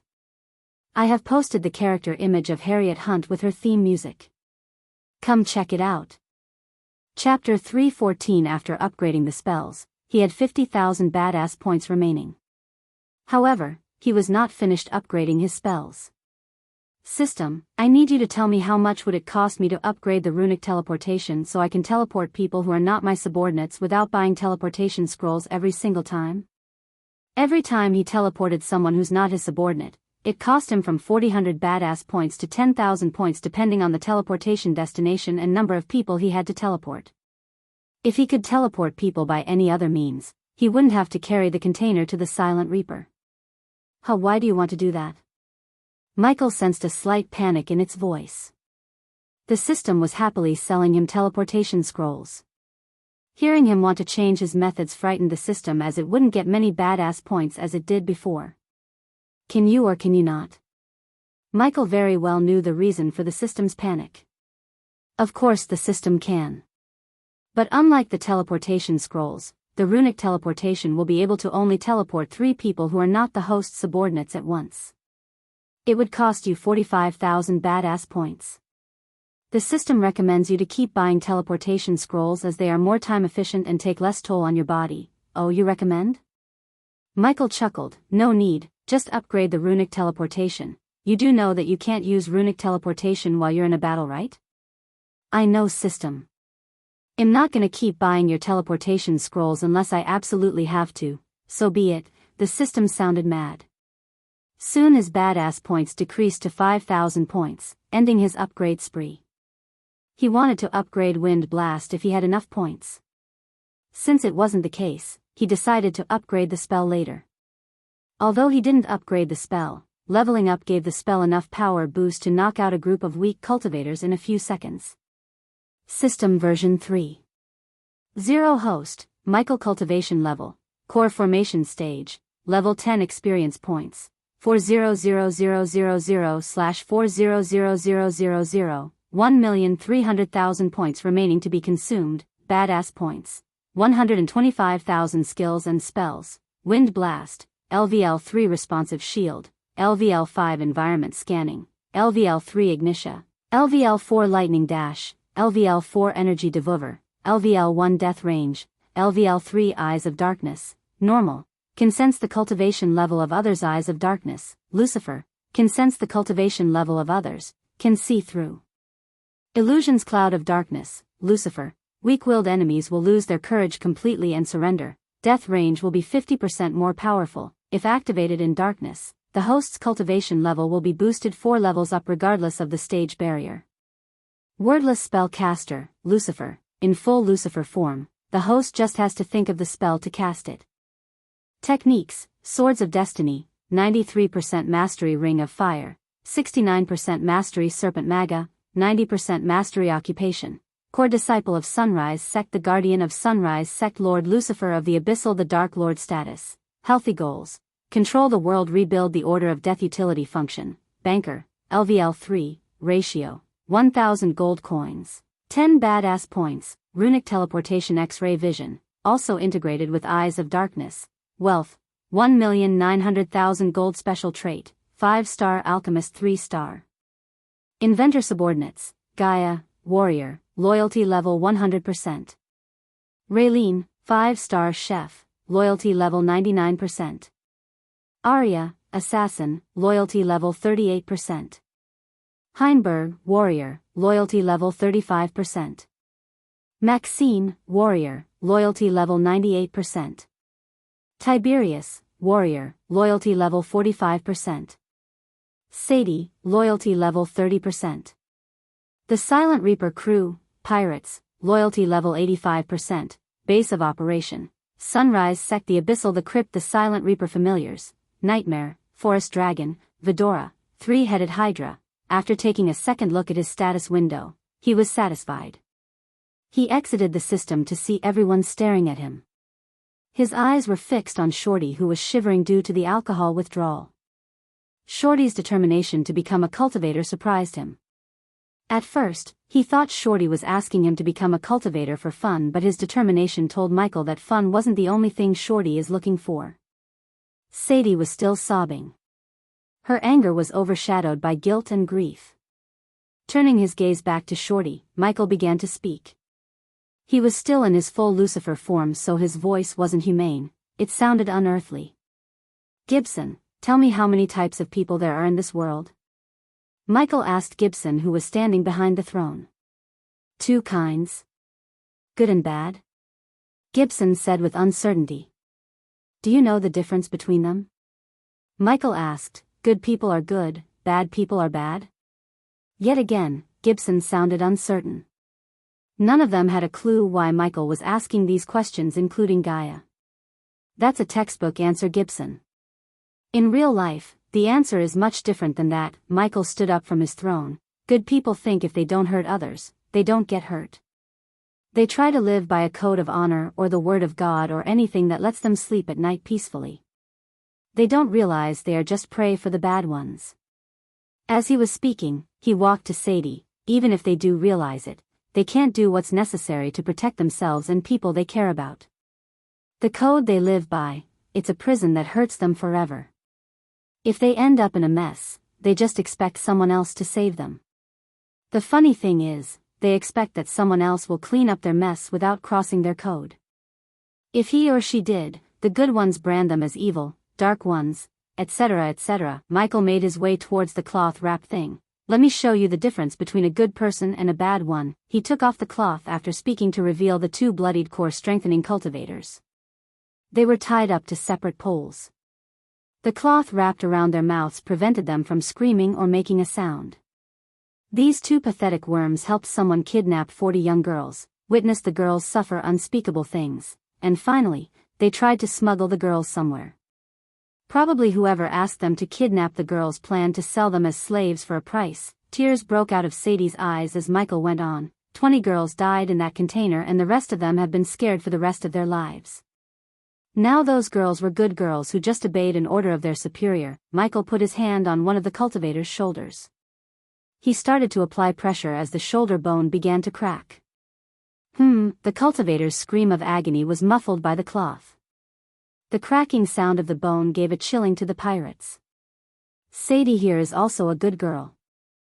She tried her absolute best to find those girls, and she even went to such a height to summon me. He flicked his wrist as a dagger materialized in Michael's hand. He ran the dagger slowly on the cultivator's body. The dagger was so sharp it kept making shallow cuts on the cultivator's body wherever Michael ran the dagger. She thinks she did everything she could to save those girls.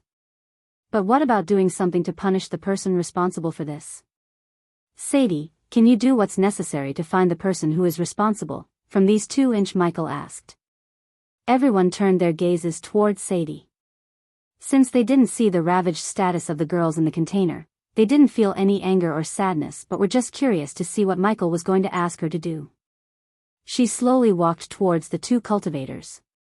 Her body shivered in anger as her eyes turned redder and redder. When she came closer, Michael placed the dagger in Sadie's hands. Make them tell you who ordered the kidnapping and where they were transporting the girls. You know what to do. Michael stepped aside. He folded his arms, waiting patiently for Sadie to start the interrogation, although he knew what's about to happen. Just cut them open, slowly, of course. We don't want them to die, at least not yet, Gaia said, sitting on her throne. The cultivators mumbled. I forgot to tell you, you are on the southern continent. So no use in trying to cast spells. A glimmer of shock emerged in their eyes. Soon the glimmer of shock turned into utter helplessness. No matter how hard the cultivators struggled against the pole or the rope that tied them, they couldn't escape. Come on, Sadie, what are you waiting for? Michael asked as Sadie slowly moved the dagger in her hands towards the cultivators. Her hands were shaking. Who ordered you to? Sadie stuttered. She placed the dagger in the cultivator's body, yet she couldn't cut his flesh. Torturing people was not her strong suit. Even though she was overwhelmingly angry at the 2 of them, she couldn't get herself to torture them. What's the hesitation, Sadie? Do you think the guys who ravaged those girls showed any hesitation? Michael calmly asked before removing the cloth from one cultivator's mouth. You're dead. You're all dead. The moment Michael removed the cloth, the cultivator screamed. You stupid bitch, he spat on Sadie's face. Since Michael gave them enough healing potions, their wounds were all healed up. They kept screaming for your help until we knocked the teeth off their beautiful mouths. Looking at his evil grin, even some of the pirates wanted to grab the dagger from Sadie's hands and start cutting him into pieces. When they find you all, we do much worse to your wives, daughters, mothers. And you bitch, they are planning something real nice for you, he said, looking at Sadie with menacing eyes. Chapter 3:15. The 2 cultivators almost shed their fear after hearing they are in the southern continent because they knew they wouldn't be able to escape. Hence, instead of begging for their lives, they antagonized everyone. Let me help you get started. Michael grabbed Sadie's hand from behind. He moved the dagger towards the cultivator's chest. Arg, the cultivator grumbled as Michael slowly applied pressure to the dagger. The dagger gradually penetrated the skin around the cultivator's left nipples. Michael felt Sadie trying to move the dagger back. I can't. Finally, Michael let go of her hand. Sadie stumbled backward away from the cultivator before dropping the dagger on the ground. No matter how angry she was, she couldn't torture them. She did not have it in her. Stupid bitch, the cultivator cursed in pain. Everything happened as Michael expected. With a gentle stomp to the ground, the dagger flew right back into his hand. He then turned back to look at his crew. You see, even when the scumbags who hurt her and the people she cared about are standing right in front of her, she can't do what's necessary. Because she's a good person. Being a good person is not the way to go sometimes. Sometimes, you need to be bad, you need to be evil to get what you want, to get it done what must be done. As he said, he threw the dagger to Maxine. Show them how it's done. With pleasure, Lord Lucifer. Maxine grinned evilly. Seeing the menacing look on her face, the cultivators felt a chill running through their spines. Another bitch, he cursed to hide the fear in his heart. Maxine just smiled as she got closer to him. She started from where Sadie left off. Who gave the order to kidnap those girls? She asked with a smile. Go Fu Argh. Maxine made a quick cut circling his nipple as the cultivator experienced a hellish pain. There was no arch energy to ease his pain. She ripped off his nipple. Many of the pirates felt a tingling sensation witnessing the scene. You have many parts one could cut, including your favorite one. She tapped the bloodied dagger on his crotch. By the look in her eyes, the cultivator could tell she's not playing around. I'm not gonna ask you again. I'll just keep cutting you piece by piece until you give me an answer. She moved the dagger to the right side. A line of blood trail appeared from left to right. Arg. Just like before, she made a cut around his other nipple. This is gonna get only worse for you, Michael reminded the cultivator while walking towards the other cultivator who was not getting tortured by Maxine. Don't forget about our guest here, Maxine. The cultivator's cries were muffled by the cloth. No one felt a shed of pity for the two cultivators, especially not the ones who saw the condition of the girls.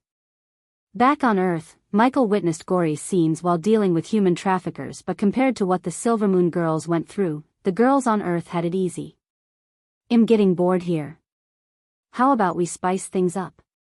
Gaia stood up from her throne. While she was walking towards Maxine, a ball of hot red flame appeared above her hand. What do you have in mind, Dark Queen? Maxine asked as Gaia turned back to look at Gibson. It's a bit chilly here. Go bring me the oil barrel, we're gonna have a bonfire. Yes, Dark Queen. Gibson was one of the few people who saw the girls. After seeing those girls, he wanted everyone who had a hand in this nefarious human trafficking to suffer. He limped off to the below deck to bring the oil barrel, taking a few crew members. You're all gonna pay. The Guardian Guild will hunt you down, the cultivator screamed. Beneath his mad cry, there was a hint of fear. You don't get it, do you? Michael grabbed the cultivator by his neck. They are not hunting me. I'm hunting them. The images of the ravaged girls flashed across Michael's eyes as his hold around the cultivator's neck tightened. The cultivator's eyes started to bulge. The oil is here, Dark Queen. Hearing Gibson's voice, Michael let go of the neck. The cultivator breathed heavily as the redness slowly appeared back on his face. Pour the oil on them, Gaia ordered Gibson. As you wish, Dark Queen. There was no hesitation in Gibson's voice. As far as he was concerned, no amount of torture is enough for the two cultivators. One of the pirates handed Gibson a bucket to pour the oil on the two. Michael patiently waited for Gibson to finish pouring the oil. He was glad to see this side of Gibson, as Michael would rather have a few ruthless subordinates than 100 soft-hearted ones. Sadie watched Gibson pouring the oil on the two cultivators without uttering a single word. Before actually meeting the two, she wanted to make them suffer. However, when she was given the opportunity, she simply couldn't. The smell of strong crude oil permeated the air. Whoever answers the question first lives and get to leave this ship alive, and the other burns slowly. A glimmer of hope appeared in the cultivator's eyes. Before escaping her home kingdom, she orchestrated many tortures in the dungeons beneath her castle. She would torture the criminals who enjoyed torturing others. Of course, Zanali and her mother strictly prohibited torture in prisons, but that didn't stop Gaia from doing it secretly. Because of her prior experience, she could tell who would break and who would die before giving out the needed information. The two cultivators in front of her looked like the latter type. Hence, she decided to give them hope of escaping, as it would mostly work with their type. There was a strong possibility for the two cultivators to lie, yet she wouldn't have come this far if she couldn't detect a lie. Let's begin, Gaia snapped as the ball of fire above her hand split into two. The two orbs of fire gradually floated towards the two cultivators. Maxine removed the cloth from the other cultivator's mouth so he could speak up. Shit, the cultivator who was antagonizing everyone cursed under his breath. I won't tell you shit, the cultivator shouted, but the other one who didn't get tortured by Maxine had mixed emotions written on his face. Tick-tock, assholes, tick-tock, Gaia snickered as the fireball got closer and closer to them. Will you really let me go if I tell you everything I know? Shut up, Carl. The one who got tortured shouted at the other one. Carl, however, didn't even look at him, as all of Carl's focus was on the approaching fireball. You have my word, Carl. Tell us everything and we will let you go, Michael reassured Carl. Carl felt the warmth of the fire. He knew it's only a matter of seconds before he burns alive. Getting burned to death was not worth any amount of gold coins. It's Minister Magnus. Since Sadie also doubted he's the one behind all this, Michael and Gaia knew Carl is telling them the truth. "We have a winner here, boys," Gaia clapped as the fireball approaching Carl disappeared while the other one lighted the oil. "Ah!" The scream of the cultivator reverberated in the sea. He kept twitching as the fire completely enveloped him. The fire burnt the ropes that tied him to the pole. He tried to roll on the ground except it was too late. "Look at how he's enjoying his fire bath, Carl," Gaia chuckled evilly. "We can give you the same experience if you don't tell us everything. I mean everything you know." Carl's face was completely pale. He saw his colleagues charred remaining on the ground, radiating smoke. Just thinking about it made Carl's hair stand up straight. "Maxine, bring Carl to our room." Maxine nodded before dragging Carl behind Gaia towards the captain's cabin. Michael on the other hand walked towards Sadie. She was still looking pale as her body kept shaking. "If you don't come out of your shell, more people you care about will get hurt. Think about it while you bury your fallen sisters." As he walked past Sadie, Gibson came to him. "Lord Lucifer, what about the rest of them?" Sadie turned back. She didn't know what to do with the girls. They should go to Tiberius land. After everything that happened to them, they need to be with people they can relate to. Coordinate with Heinberg and see to it personally. Considering Tiberius people were slaves who endured the abuse of their masters for years and overcame the trauma, Michael thought it would be better if the girls went there instead of Elon. Sending them back to Elon would only make everything worse for them. Lord Lucifer," Sadie stuttered as Michael stopped walking. "Can I say my goodbyes to them? You were responsible for them. So they will blame you and your sect for everything. You can watch the girls settling down from a distance." After speaking these words, Michael entered the captain's cabin. "Lord Lucifer is right, Mississippi. Those poor girls have suffered enough. You meeting them will bring back memories they must forget." Gibson gently patted Sadie's shoulder to console her. Sadie broke down into tears. Deep down she knew they were right. They are going to a much better place, Mississippi. That place and the people living there will help them overcome their trauma. "I wrote an elaborate sick gory torture scene, but I learned that it might get flagged as the novel is for the general audience. So I cut them down. Hope you still enjoy the chapter and let me know your thoughts." Chapter 316. A pointy-ears woman was standing in front of a plain glass window. She stared at the ocean beneath her. The clouds slowly brushed past the window. "He's their Alpha Guardian," another pointy-ears woman walked into the room. The woman put her cloak on her head before turning back. So the Kethan kid was right, the Alpha Guardian had a surprised look on her face. She then walked towards the door with royal grace. After leaving her room, the Alpha Guardian saw several huge telescopes with golden runs glowing on them. Her team of guardians was looking through the telescope to keep the target in their sight. All of them were standing under an arch-shaped glass ceiling. The hall slowly moved through the clouds. One could see several runes in various shapes flickering on the glass ceiling. The bright moonlight acted as their chandelier, giving its radiant blue to light up the hall. "Are the rune archers ready?" the Alpha Guardian asked her assistant. "They are in place, Alpha Guardian." The Alpha Guardian looked through the glass to see several figures dressed in white to blend with the clouds floating in the air with huge crossbows in their hands.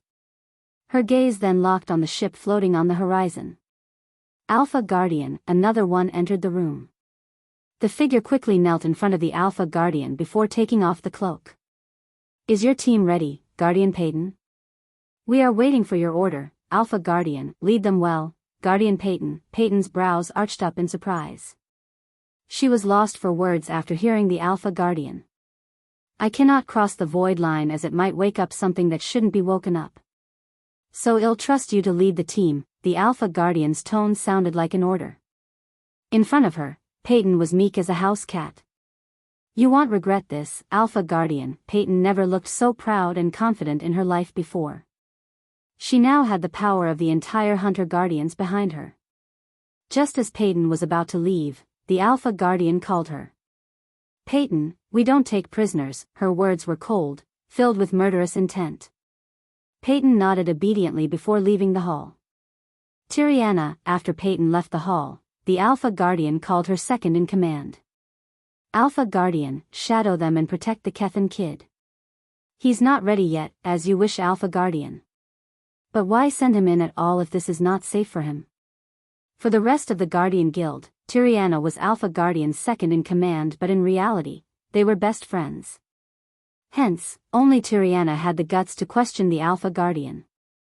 Because Peyton is not a leader, he is. Before Tiriana could ask another question, the Alpha Guardian answered her question as she had read Tiriana's mind. Peyton is expendable like all of us, Tiri, but not him, so shall we leave? I need a good night's sleep before the tournament. Gaia was lying on the bed as Michael was modifying the APD to be undetectable during the tournament. Instead of sleeping, you should cultivate. Do not underestimate your opponents, Snake. Have some faith, jerk. It's not like him going to lose to a bunch of body-strengthening kids. She sent a bolt of arch energy to hit him on the shoulder with a flick. I'm not talking about the run-of-the-mill cultivators. I'm talking about the prodigies. Speaking about prodigies, Gaia turned sideways on the bed to look at him. You're not as mad as I thought about human trafficking. You're awfully calm. What would you want me to do? Loose my screws and go berserk on Minister Magnus. You of all people know there are thousands of people who get hurt every day. We can't stop them all, or it's not our focus right now. Michael finally fixed the APD with the help of the system. He put the APD back around his wrist. What happened to those girls was indeed a tragedy, but every tragedy comes with an opportunity. I just utilized it. If we were to go with the plan of recruiting Sadie before, she would have contacted the Guardian Guild in a split second. But now, Michael just grinned. You're cold as fuck, and that's why I love you. She jumped up from the bed towards him. Wrapping her hands around his neck from behind, she gently landed a soft kiss on his cheek. Boom. What the? Just as she was about to reach for his lips, the entire shoe violently shook. She would have thrown off to the wall if it wasn't for her hands around his neck. Michael's face immediately turned serious as he detected several hostiles approaching the ship from all directions. They appeared so suddenly. We are under attack. Boom. Boom. The ship shook again as the booming sound continued to reverberate. Soon, the wall behind Michael's throne was obliterated into millions of wooden splinters by a 5-meter-long purple arrow. Lightning dash. He immediately cast the lightning dash, sensing another arrow soaring towards them. Arg, human. Michael growled as Gaia saw an arrowhead striking out from Michael's chest. The arrow would have pierced her if he didn't shield her with his body. Pulch. Grr. Before the APD could completely heal the wound, another arrow pierced him from behind. Go put all our crew in the container and tell Gibson to submerge. Ignoring the pain, Michael quickly ordered Gaia. He could sense some powerful figures approaching them. Boom. Boom. Boom. The sound of cannon fires appeared again. The ship was getting destroyed in all directions. He could see the smoke and flames coming through the hole behind him. His focus was not on saving the ship but saving Gaia and the crew. You're coming with us. Lightning dash. As Gaia shook her head, Michael dashed away, yet he was too late as another arrow pierced his shoulder. His blood splattered on Gaia's face. She began to shiver. We have no time to argue, go. Activating the death range, Michael stomped the floor as they dropped from their cabin to the below deck. They were knee-high in water. The huge holes in the hull let the seawater rush inside the ship. He could see the ship would sink in a few hours if this attack continued. Go. Pushing away Gaia, he raised his arms at her. A strong gust of wind immediately sent her flying away from him. Since Maxine left with Sadie to meet with Tiberius, the task of saving the crew fell on Gaia's shoulder. Michael leaped back to the cabin through the hole again. Instead of using lightning dash, which might reveal his identity as Ghost, he flew out of the room. The moment he stepped out of the cabin, he was welcomed by numerous airships hovering above them. Each of them resembled a man of war with a huge air balloon attached on top to make them fly. Michael pulled out the 3 arrows sticking out of his chest one by one. He stored them in his space ring before moving towards the door to the below deck. He tried to remain calm despite being surrounded by several warships in all directions. He ripped off a wooden piece from the wall. Then, He shoved it across the door to prevent anyone from the other side from opening. The ship then began to vibrate as the captain's cabin slowly moved downwards. Michael relaxed a bit, realizing the submerging still works. He calmly walked towards the captain's cabin, looking at people wearing silver armor dropping from the warships above him using ropes. Guardians, everything around him moved in slow motion. The sight of his ship getting bombarded to death gave him a mixed emotion of sadness and anger. He couldn't help wondering how the Guardians managed to locate him. It seemed like someone outsmarted him or left a piece of evidence behind somewhere that led them to him. As he was walking to his room, he noticed golden arrows soaring through the cloud. They didn't hit him but landed on the deck in a formation. The formation soon created a translucent blue dome around the ship. Whoosh! In a couple of moments, the entire Silent Reaper submerged into the water. Human. Human, are you there? Gaia's voice sounded in his head. Her voice was filled with dread and panic. Take all of them to the crypt. Don't come back under any circumstance, no.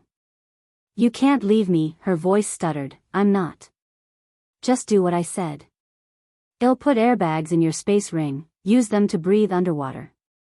Unless you want me dead, do not come looking for me. Michael cut the connection between them immediately.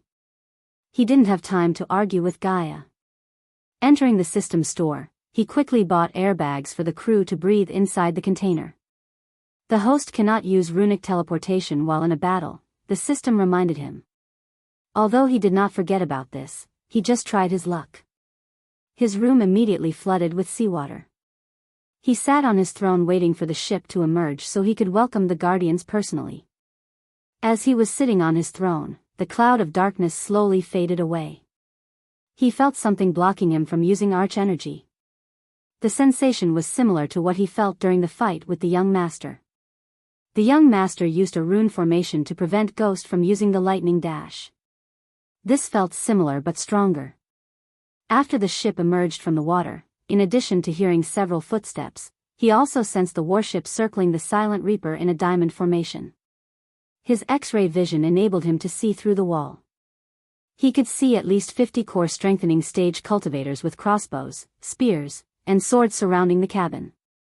Among those, there were a few weak ones. Instead of the core strengthening warriors, it was these weak ones that kept walking towards his cabin. He just placed an orb on the table, waiting for them to come in. Boom! The front door exploded into bits as 4 figures walked into the room through the cloud of dust. Michael recognized 4 figures immediately. They were Peyton, Zanali, Alicia, and finally Noah Winston. Lucifer, Peyton said as the core strengthening warriors in silver armor flooded the room, surrounding Michael. Your game ends here. Chapter 317, took you long enough, Michael said, lazily sitting on the throne. System, can you disable the formation around me? He asked the system in his mind. He sensed a dome of pressure around him that prevented him from using arch energy. Although it would be hard to kill all of them, if the system could disable the formation, he could use the runic teleportation to leave the ship. Did you really think if you're inside the void line, we, the Guardians, cannot catch you? Peyton snickered. You have no idea how we caught you, do you? Michael wanted to ask them about it somehow, yet Peyton's ego was so big that she herself started to explain without even Michael asking. There's a saying in Elon, you know. Peyton started to walk around Michael with her hands behind. Her ample chest was puffed up as she felt so proud of herself. Guardians can go to places that even the air couldn't. Disabling the formation would cost the host 14,000 badass points. Currently, the host lacks the required points. Do you want to take a loan from the system for a measly 30% interest? Despite the pickle of a situation he was in, the system had the galls to joke around. Yes, do it, oh. Alright then, the system sounded surprised. The system thought Michael would activate the banker function to convert the gold coins into badass points instead of taking a loan. As far as Michael was concerned, earning the required one. 4,000,000 gold coins was harder than earning 18,000 badass points to settle the debt. Disabling formation has begun. 600 seconds remaining. 599 seconds remaining. A grin appeared on his face behind the mask. You were too busy playing the good guy to notice a guardian hiding in the container with the Silvermoon girls. Gina, Peyton clapped as a girl in ravaged clothes entered the room. She had an oval face smeared with mud, blood, and oil. It was hard to differentiate mud from her brown hair. Michael looked directly into her hazel eyes before taking his eyes away from her. Michael saw this girl among the Silvermoon girls. Unlike Peyton was thinking, he did anticipate a spy. That was why he kept the girls alone in a separate room, not letting any of his crew except a few. He realized that Gibson failed to count the girls before sending them to Tiberius. Good thing that he always kept his crew away from the girls, as Gina probably had not seen their faces. Without seeing their faces, the chances of capturing them in the southern continent were 0 to none. It seemed that Gina used the darkness of the room to escape Gibson's eyes. She was probably hiding in the room, communicating with the Guardians until now. So you know what happened to those girls and who was responsible? Michael asked Peyton but directed his gaze at Noah. He will be punished for his crimes, just like you, Peyton calmly said. Will? Let me guess, you're still investigating, Michael snickered. He couldn't believe the incompetence of the Guardians. You don't have to worry about that, Lucifer, or should I call you the Dark Lord? Peyton stopped walking to stare him in the eyes. We will catch him, just like we caught you. Justice will prevail, Zanali coldly spoke instead of Peyton. Ha ha ha, they were slightly stunned by the sudden laughter escaping Michael's mouth. Cut your bullshit, Naga, Zanali clenched her fist as her mouth kept opening and closing in shock. She was quite speechless. Among the people in the room, only Peyton knew about her race. She kept her Naga origin as a well-hidden secret. She couldn't figure out how he saw through her transformation. You never caught me. You're here because of him, Michael looked at Noah. If anyone could find him in this room, he knew it would be Noah. Noah's calmness spoke louder than Peyton's ego-filled words. I can tell that you were planning this for months. You might feel proud deep down, huh, Noah? Michael completely ignored Peyton and Zanali as he looked at Noah. I am feeling proud. Catching an evil bastard like you always makes me proud and happy. Noah walked towards Michael from the corner of the room.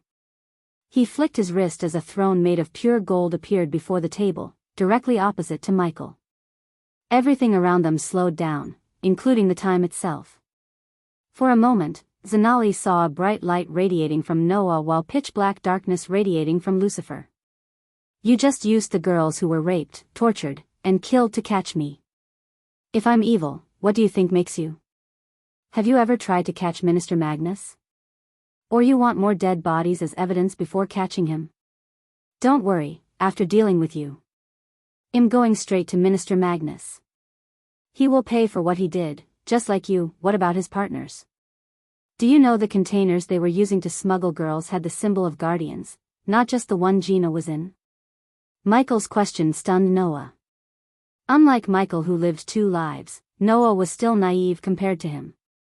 The Guardian Guild is not how it used to be, Andreas. The moment Michael uttered the name, Noah's eyes went wide. Subconsciously he touched his ring. The very next moment, a faint whistling sound reverberated the room. A sudden pressure enveloped the room. Thop. Thop. Thop. One by one, the core-strengthening warriors around Michael started to fall down. In a few moments, only Michael remained conscious as even Noah's eyes were shut closed. Soon, an ethereal figure appeared beside Noah. The figure was a man in his early 40s. He had shoulder-length white hair, stubble beard, broad shoulders as well as a mark of the rising sun right between his eyes. We finally meet Dark Lord, Supreme Guardian Andreas MacLeod, Michael said. When he was on the treacherous island, the sliver of soul left behind Andreas talked about his successor. It was just a guess that Noah would be the successor. He always doubted that something weird going on with Noah, yet Michael never expected he had a ring with an OP grandpa in it. Moreover, the Supreme Guardian actually revealed himself to Michael instead of doing the opposite. It was a stupid move to reveal his successor to Michael, at least Michael thought that way. Warning. Warning. The host cannot kill Noah. The target has a powerful mark on him. At the current system level, the system cannot protect the host from dying if you killed Noah. The moment Michael thought about ending Noah's life here and now, the system began to scream in his mind. His eyesight was filled with red flashes of warnings. I was searching for you for more than 3,000 years, Dark Lord. You shouldn't go searching for death, Andreas. Humph. With a snicker, the ethereal form of Andreas faded into Noah's body. The very next moment, the ethereal form disappeared. Noah opened his eyes. However, his pupils were not black but shone in bright white. His white robes glimmered like they were made of white gold. Even Noah's black hair slowly changed white. It wouldn't take a genius to see that Andreas just took over Noah's body. I'm not the one who searched for death, Dark Lord. The moment you chose to go against the Guardian Guild, you signed your death warrant.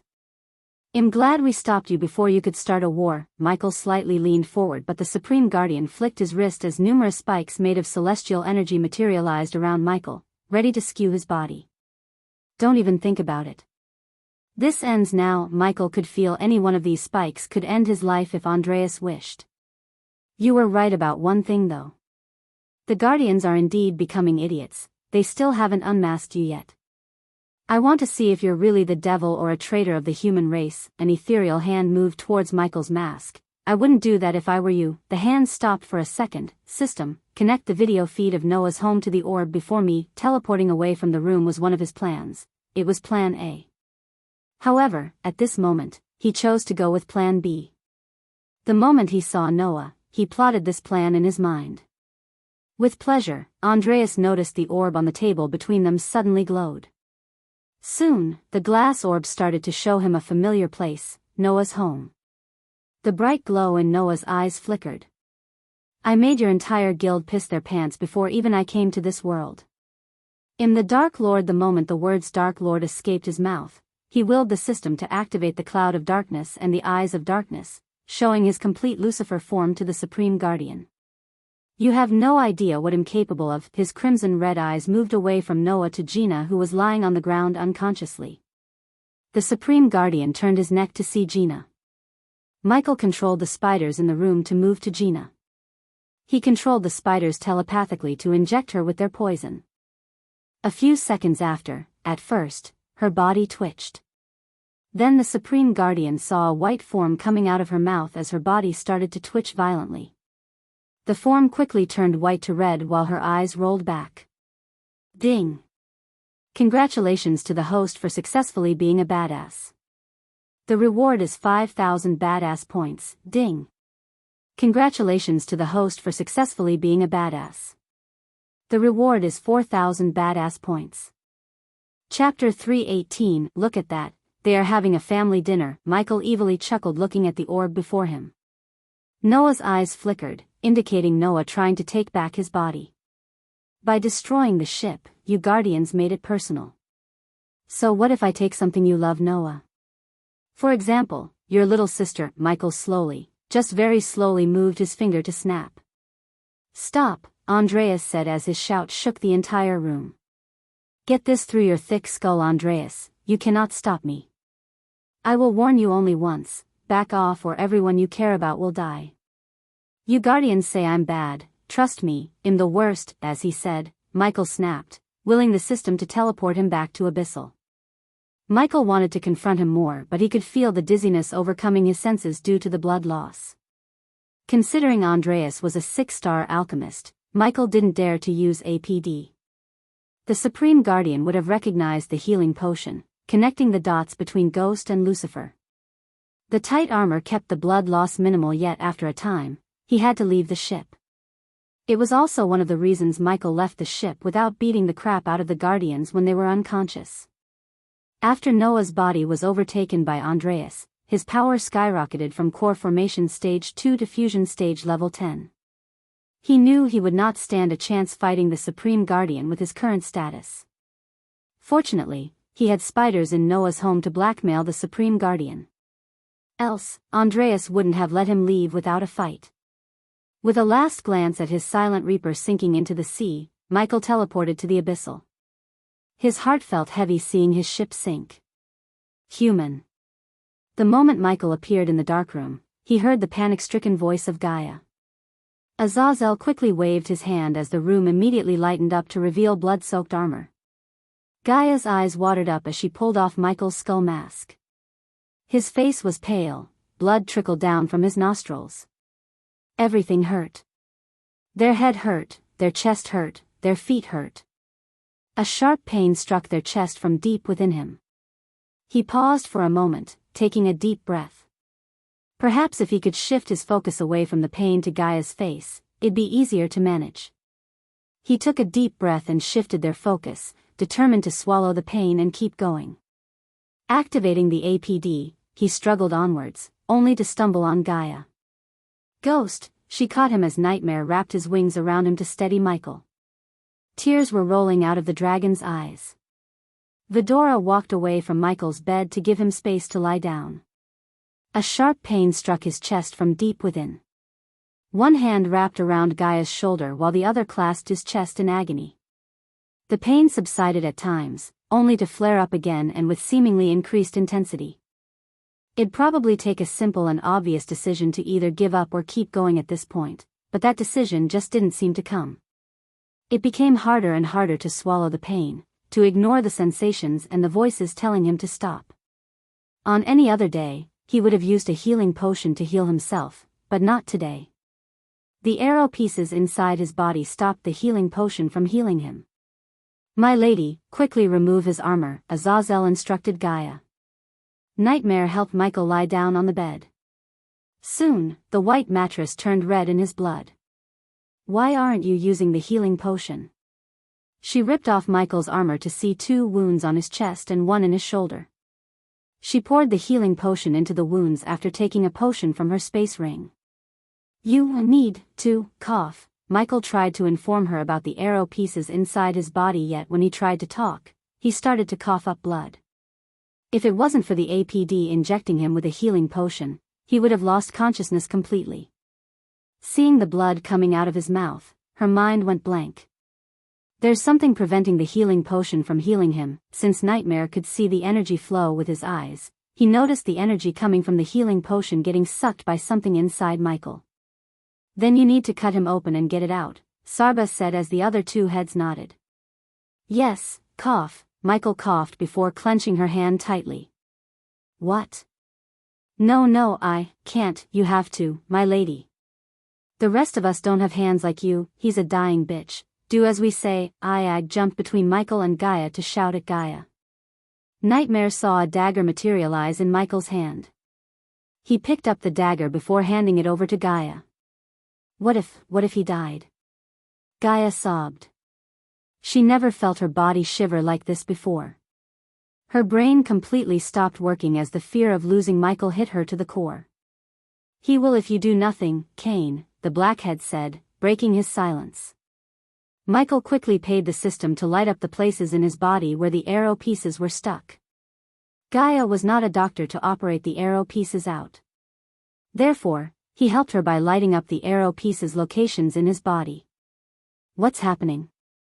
She was stunned to see the skin near the wounds radiating a golden light from within.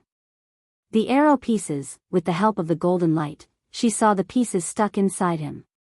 As she was moving her shaking hands towards the wounds, Michael's eyes started to close.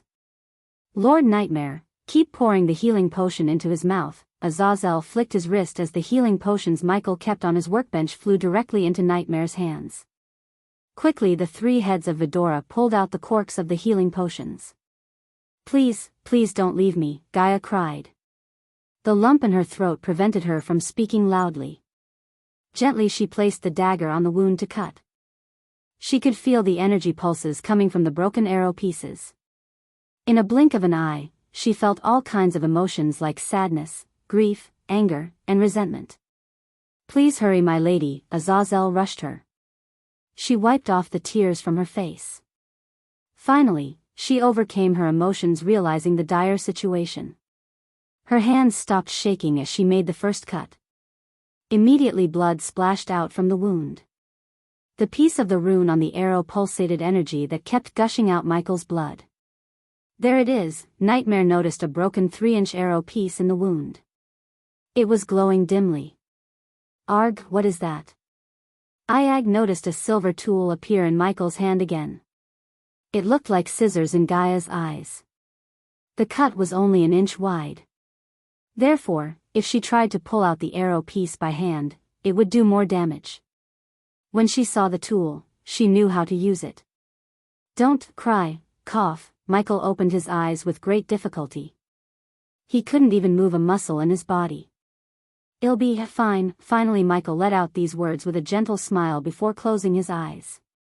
I won't let you die. Gaia pulled out the broken arrow piece straight away without wasting any time.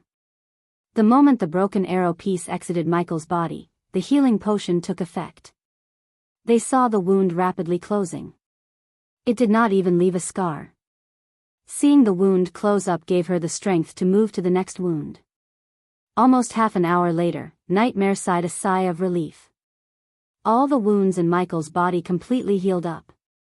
He was peacefully sleeping on the bed. With the help of Azazel, they changed the bloodied sheets and Michael's clothes. Everything in the room had been changed except for Gaia.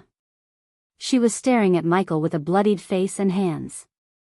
No one could tell what she was thinking. She just stared at Michael in silence. I'll go something for you to eat, Nightmare said, hovering in front of her. Yes, she nodded as Nightmare left the room to go collect some fruits in the dark forest. Go make sure this place is secure, Gaia ordered Azazel, who was standing behind her. Her eyes were fixed on Michael. As you wish, my lady. After Azazel disappeared, she looked around the room. After seeing no one in the room, she made her way towards Michael's workbench. There was a hint of resolution could be seen in her eyes like never before. She sat on the chair, taking out a parchment and a quill. Tears flowed onto the parchment while she was writing. Almost after 10 minutes, she closed the parchment. Michael was oblivious to what's happening around him as he was peacefully sleeping. He did not even notice Gaia placing a parchment beside him with the earpiece he gave her. Goodbye, human, she gently kissed him on the forehead. Everything they went through flashed across Gaia's eyes. What she decided to do wasn't easy. Her heart bled just to think about her decision. For almost a year, she had never left his side. Even when he was in the nether realm or treacherous ocean, they kept in touch through the earpiece. It never felt like they were apart. Her smile on the face contained an immense amount of sadness. After kissing him again on the forehead, she left the room. Chapter 319, Arg fuck, Michael growled, slowly opening his eyes. He had completely lost of time. Everything around him was dark. He instinctively turned his head to see if Gaia was lying beside him as usual.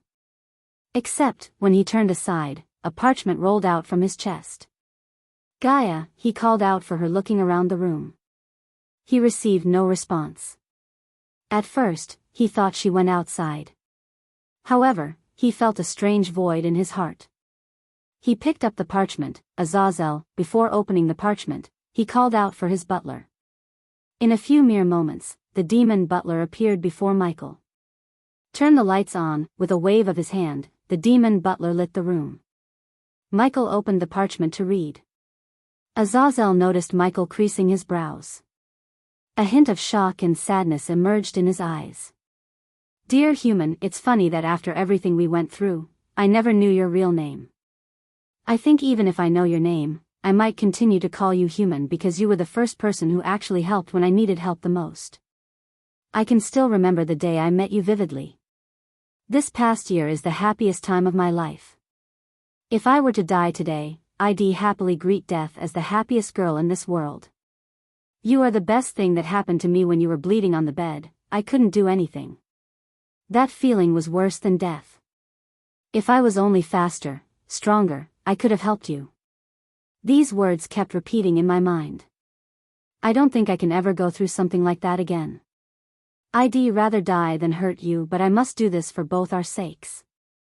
I hope you understand how difficult it is for me to make this decision to leave your side. I'm going somewhere that I should have gone a long time ago, human. I will come back to you stronger or dead. Either way, I will come back to you. Please don't come searching for me unless you want me dead. I didn't have the courage to say this to your eyes. That's why I'm leaving you with this letter. I hope you find it in your heart to forgive me. Look after Nightmare and Vidora for me. I love you and I will love you till the end of time. Gaia Ashton, I hope the gods bless me to change Ashton to your name human. Michael felt a lump in his throat after reading the letter. When he finished reading the last word, a drop of tears rolled out of his eyes without his control. My lord, Azazel called out as he had no idea what's on the letter or what made Michael act this way. Her words hurt him more than the arrows did. System, the system's level is too low to track her location without the earpiece host. Besides, there are some places in this world that trying to track her down would backfire and kill her. His heartbeat slowly raised to the point the veins in his eyes popped, making his eyes redder and redder. It became extremely hard to control his anger towards the Guardians. If it wasn't for them, she wouldn't have left him. At this moment, he felt weak and helpless. He couldn't even imagine losing her, especially when he was planning to propose to her. He slowly walked towards the monitoring mirrors on the wall. One of the mirrors had no footage as it reflected Michael's body. Boom! Michael punched the mirror as it exploded into thousands of tiny pieces. His punch formed a fist-shaped hole in the wall. He did not use any spell or skill, just punched the wall with pure anger. Blood trickled out of the cuts and scratches on his fist. My lord, Azazel immediately waved his hand as a healing potion flew from the worktable to heal his wound. What's that sound? Nightmare flew into the room to see Michael standing in front of a broken mirror. He noticed the bloodied parchment in Ghost's hand. Ghosty, you're awake, what happened? Michael threw the parchment to Nightmare as he caught it with his hands in the midair. Nightmare opened the parchment that had dots of Michael's blood soaked in to read while hovering in the air. What the hell? Sigh, Nightmare sighed. He noticed something was wrong after Gaia finished taking out the broken arrow pieces. She was awfully silent after Michael had been healed. Nightmare never thought she would actually decide to leave them. Ghosty, Nightmare threw the parchment on the bed before flying to Michael's side. He put his hand on Michael's shoulder to console him. Why did she leave? Michael turned his gaze to look at Nightmare. She had to. Ghosty, Nightmare's answer surprised Michael. She was powerless to do anything when you were in trouble. She was powerless to save you when you were bleeding on the bed, moments away from dying. Just imagine yourself in her shoes, imagine what she went through. Wouldn't you go searching for something that will make you stronger so you won't feel powerless? I'm not saying leaving us was the right choice, I'm saying I don't blame her. And you shouldn't do, Michael clenched his fist again. I don't blame anyone but the Guardians, as he said. He walked towards the workbench. He clenched the table tightly. Until now, I just wanted the Guardians out of my way. Moving forward, I'll destroy everything Andreas built, piece by piece. When I'm done with the Guardians, there won't be anything left, new goal added. The moment he took a resolution to destroy the guild once and for all, he heard a system notification in his mind. Where has she gone? His anger towards Guardians quickly faded away when his eyes landed on the room's corner where his robes were hanging on the wall. His black robes brought back a sweet memory from a few days ago in front of his eyes. Few days ago, morning, Michael slowly opened his eyes. He held the bed sheets tightly as he curled under the thick quilt. When his sleepy vision cleared, he saw Gaia sitting beside him. Instead of greeting him with some snarky comments, she was fully focused on the task at hand. She wasn't even blinking as her tongue stuck out above her cherry upper lip, almost brushing the tip of her nose. The moment he saw what's in her hand, his sleepiness instantly disappeared. Hey, what the hell are you doing to my clothes? He threw the quilt aside to stand up. What does it look like? She said without taking her eyes from Michael's long black trench coat. I'm putting on embroidery. It's gonna look so cool when I'm done. Michael craned his neck to see his trench coat. There was an unknown shape that looked like a baby of a circle and a square. What is that? A kidney or something?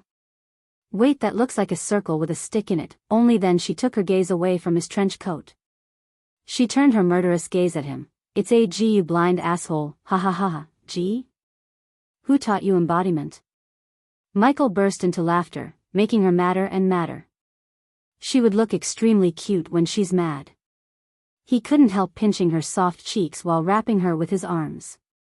There was the hug of gentle arms that still gives the space to breathe. Then there was the hug of strong arms that tells everything, your body, brain, and soul, that they are with you. She loved both, the duvets and the human shields, each had their time. The way he hugged her at the moment was a hybrid of both hugs. His embrace was strong yet gentle, filled with love and care. She was unable to stay mad at him under his passionate hug. G for ghost or Gaia? Just like in our cards, G for ghost for others, but it really stands for Gaia.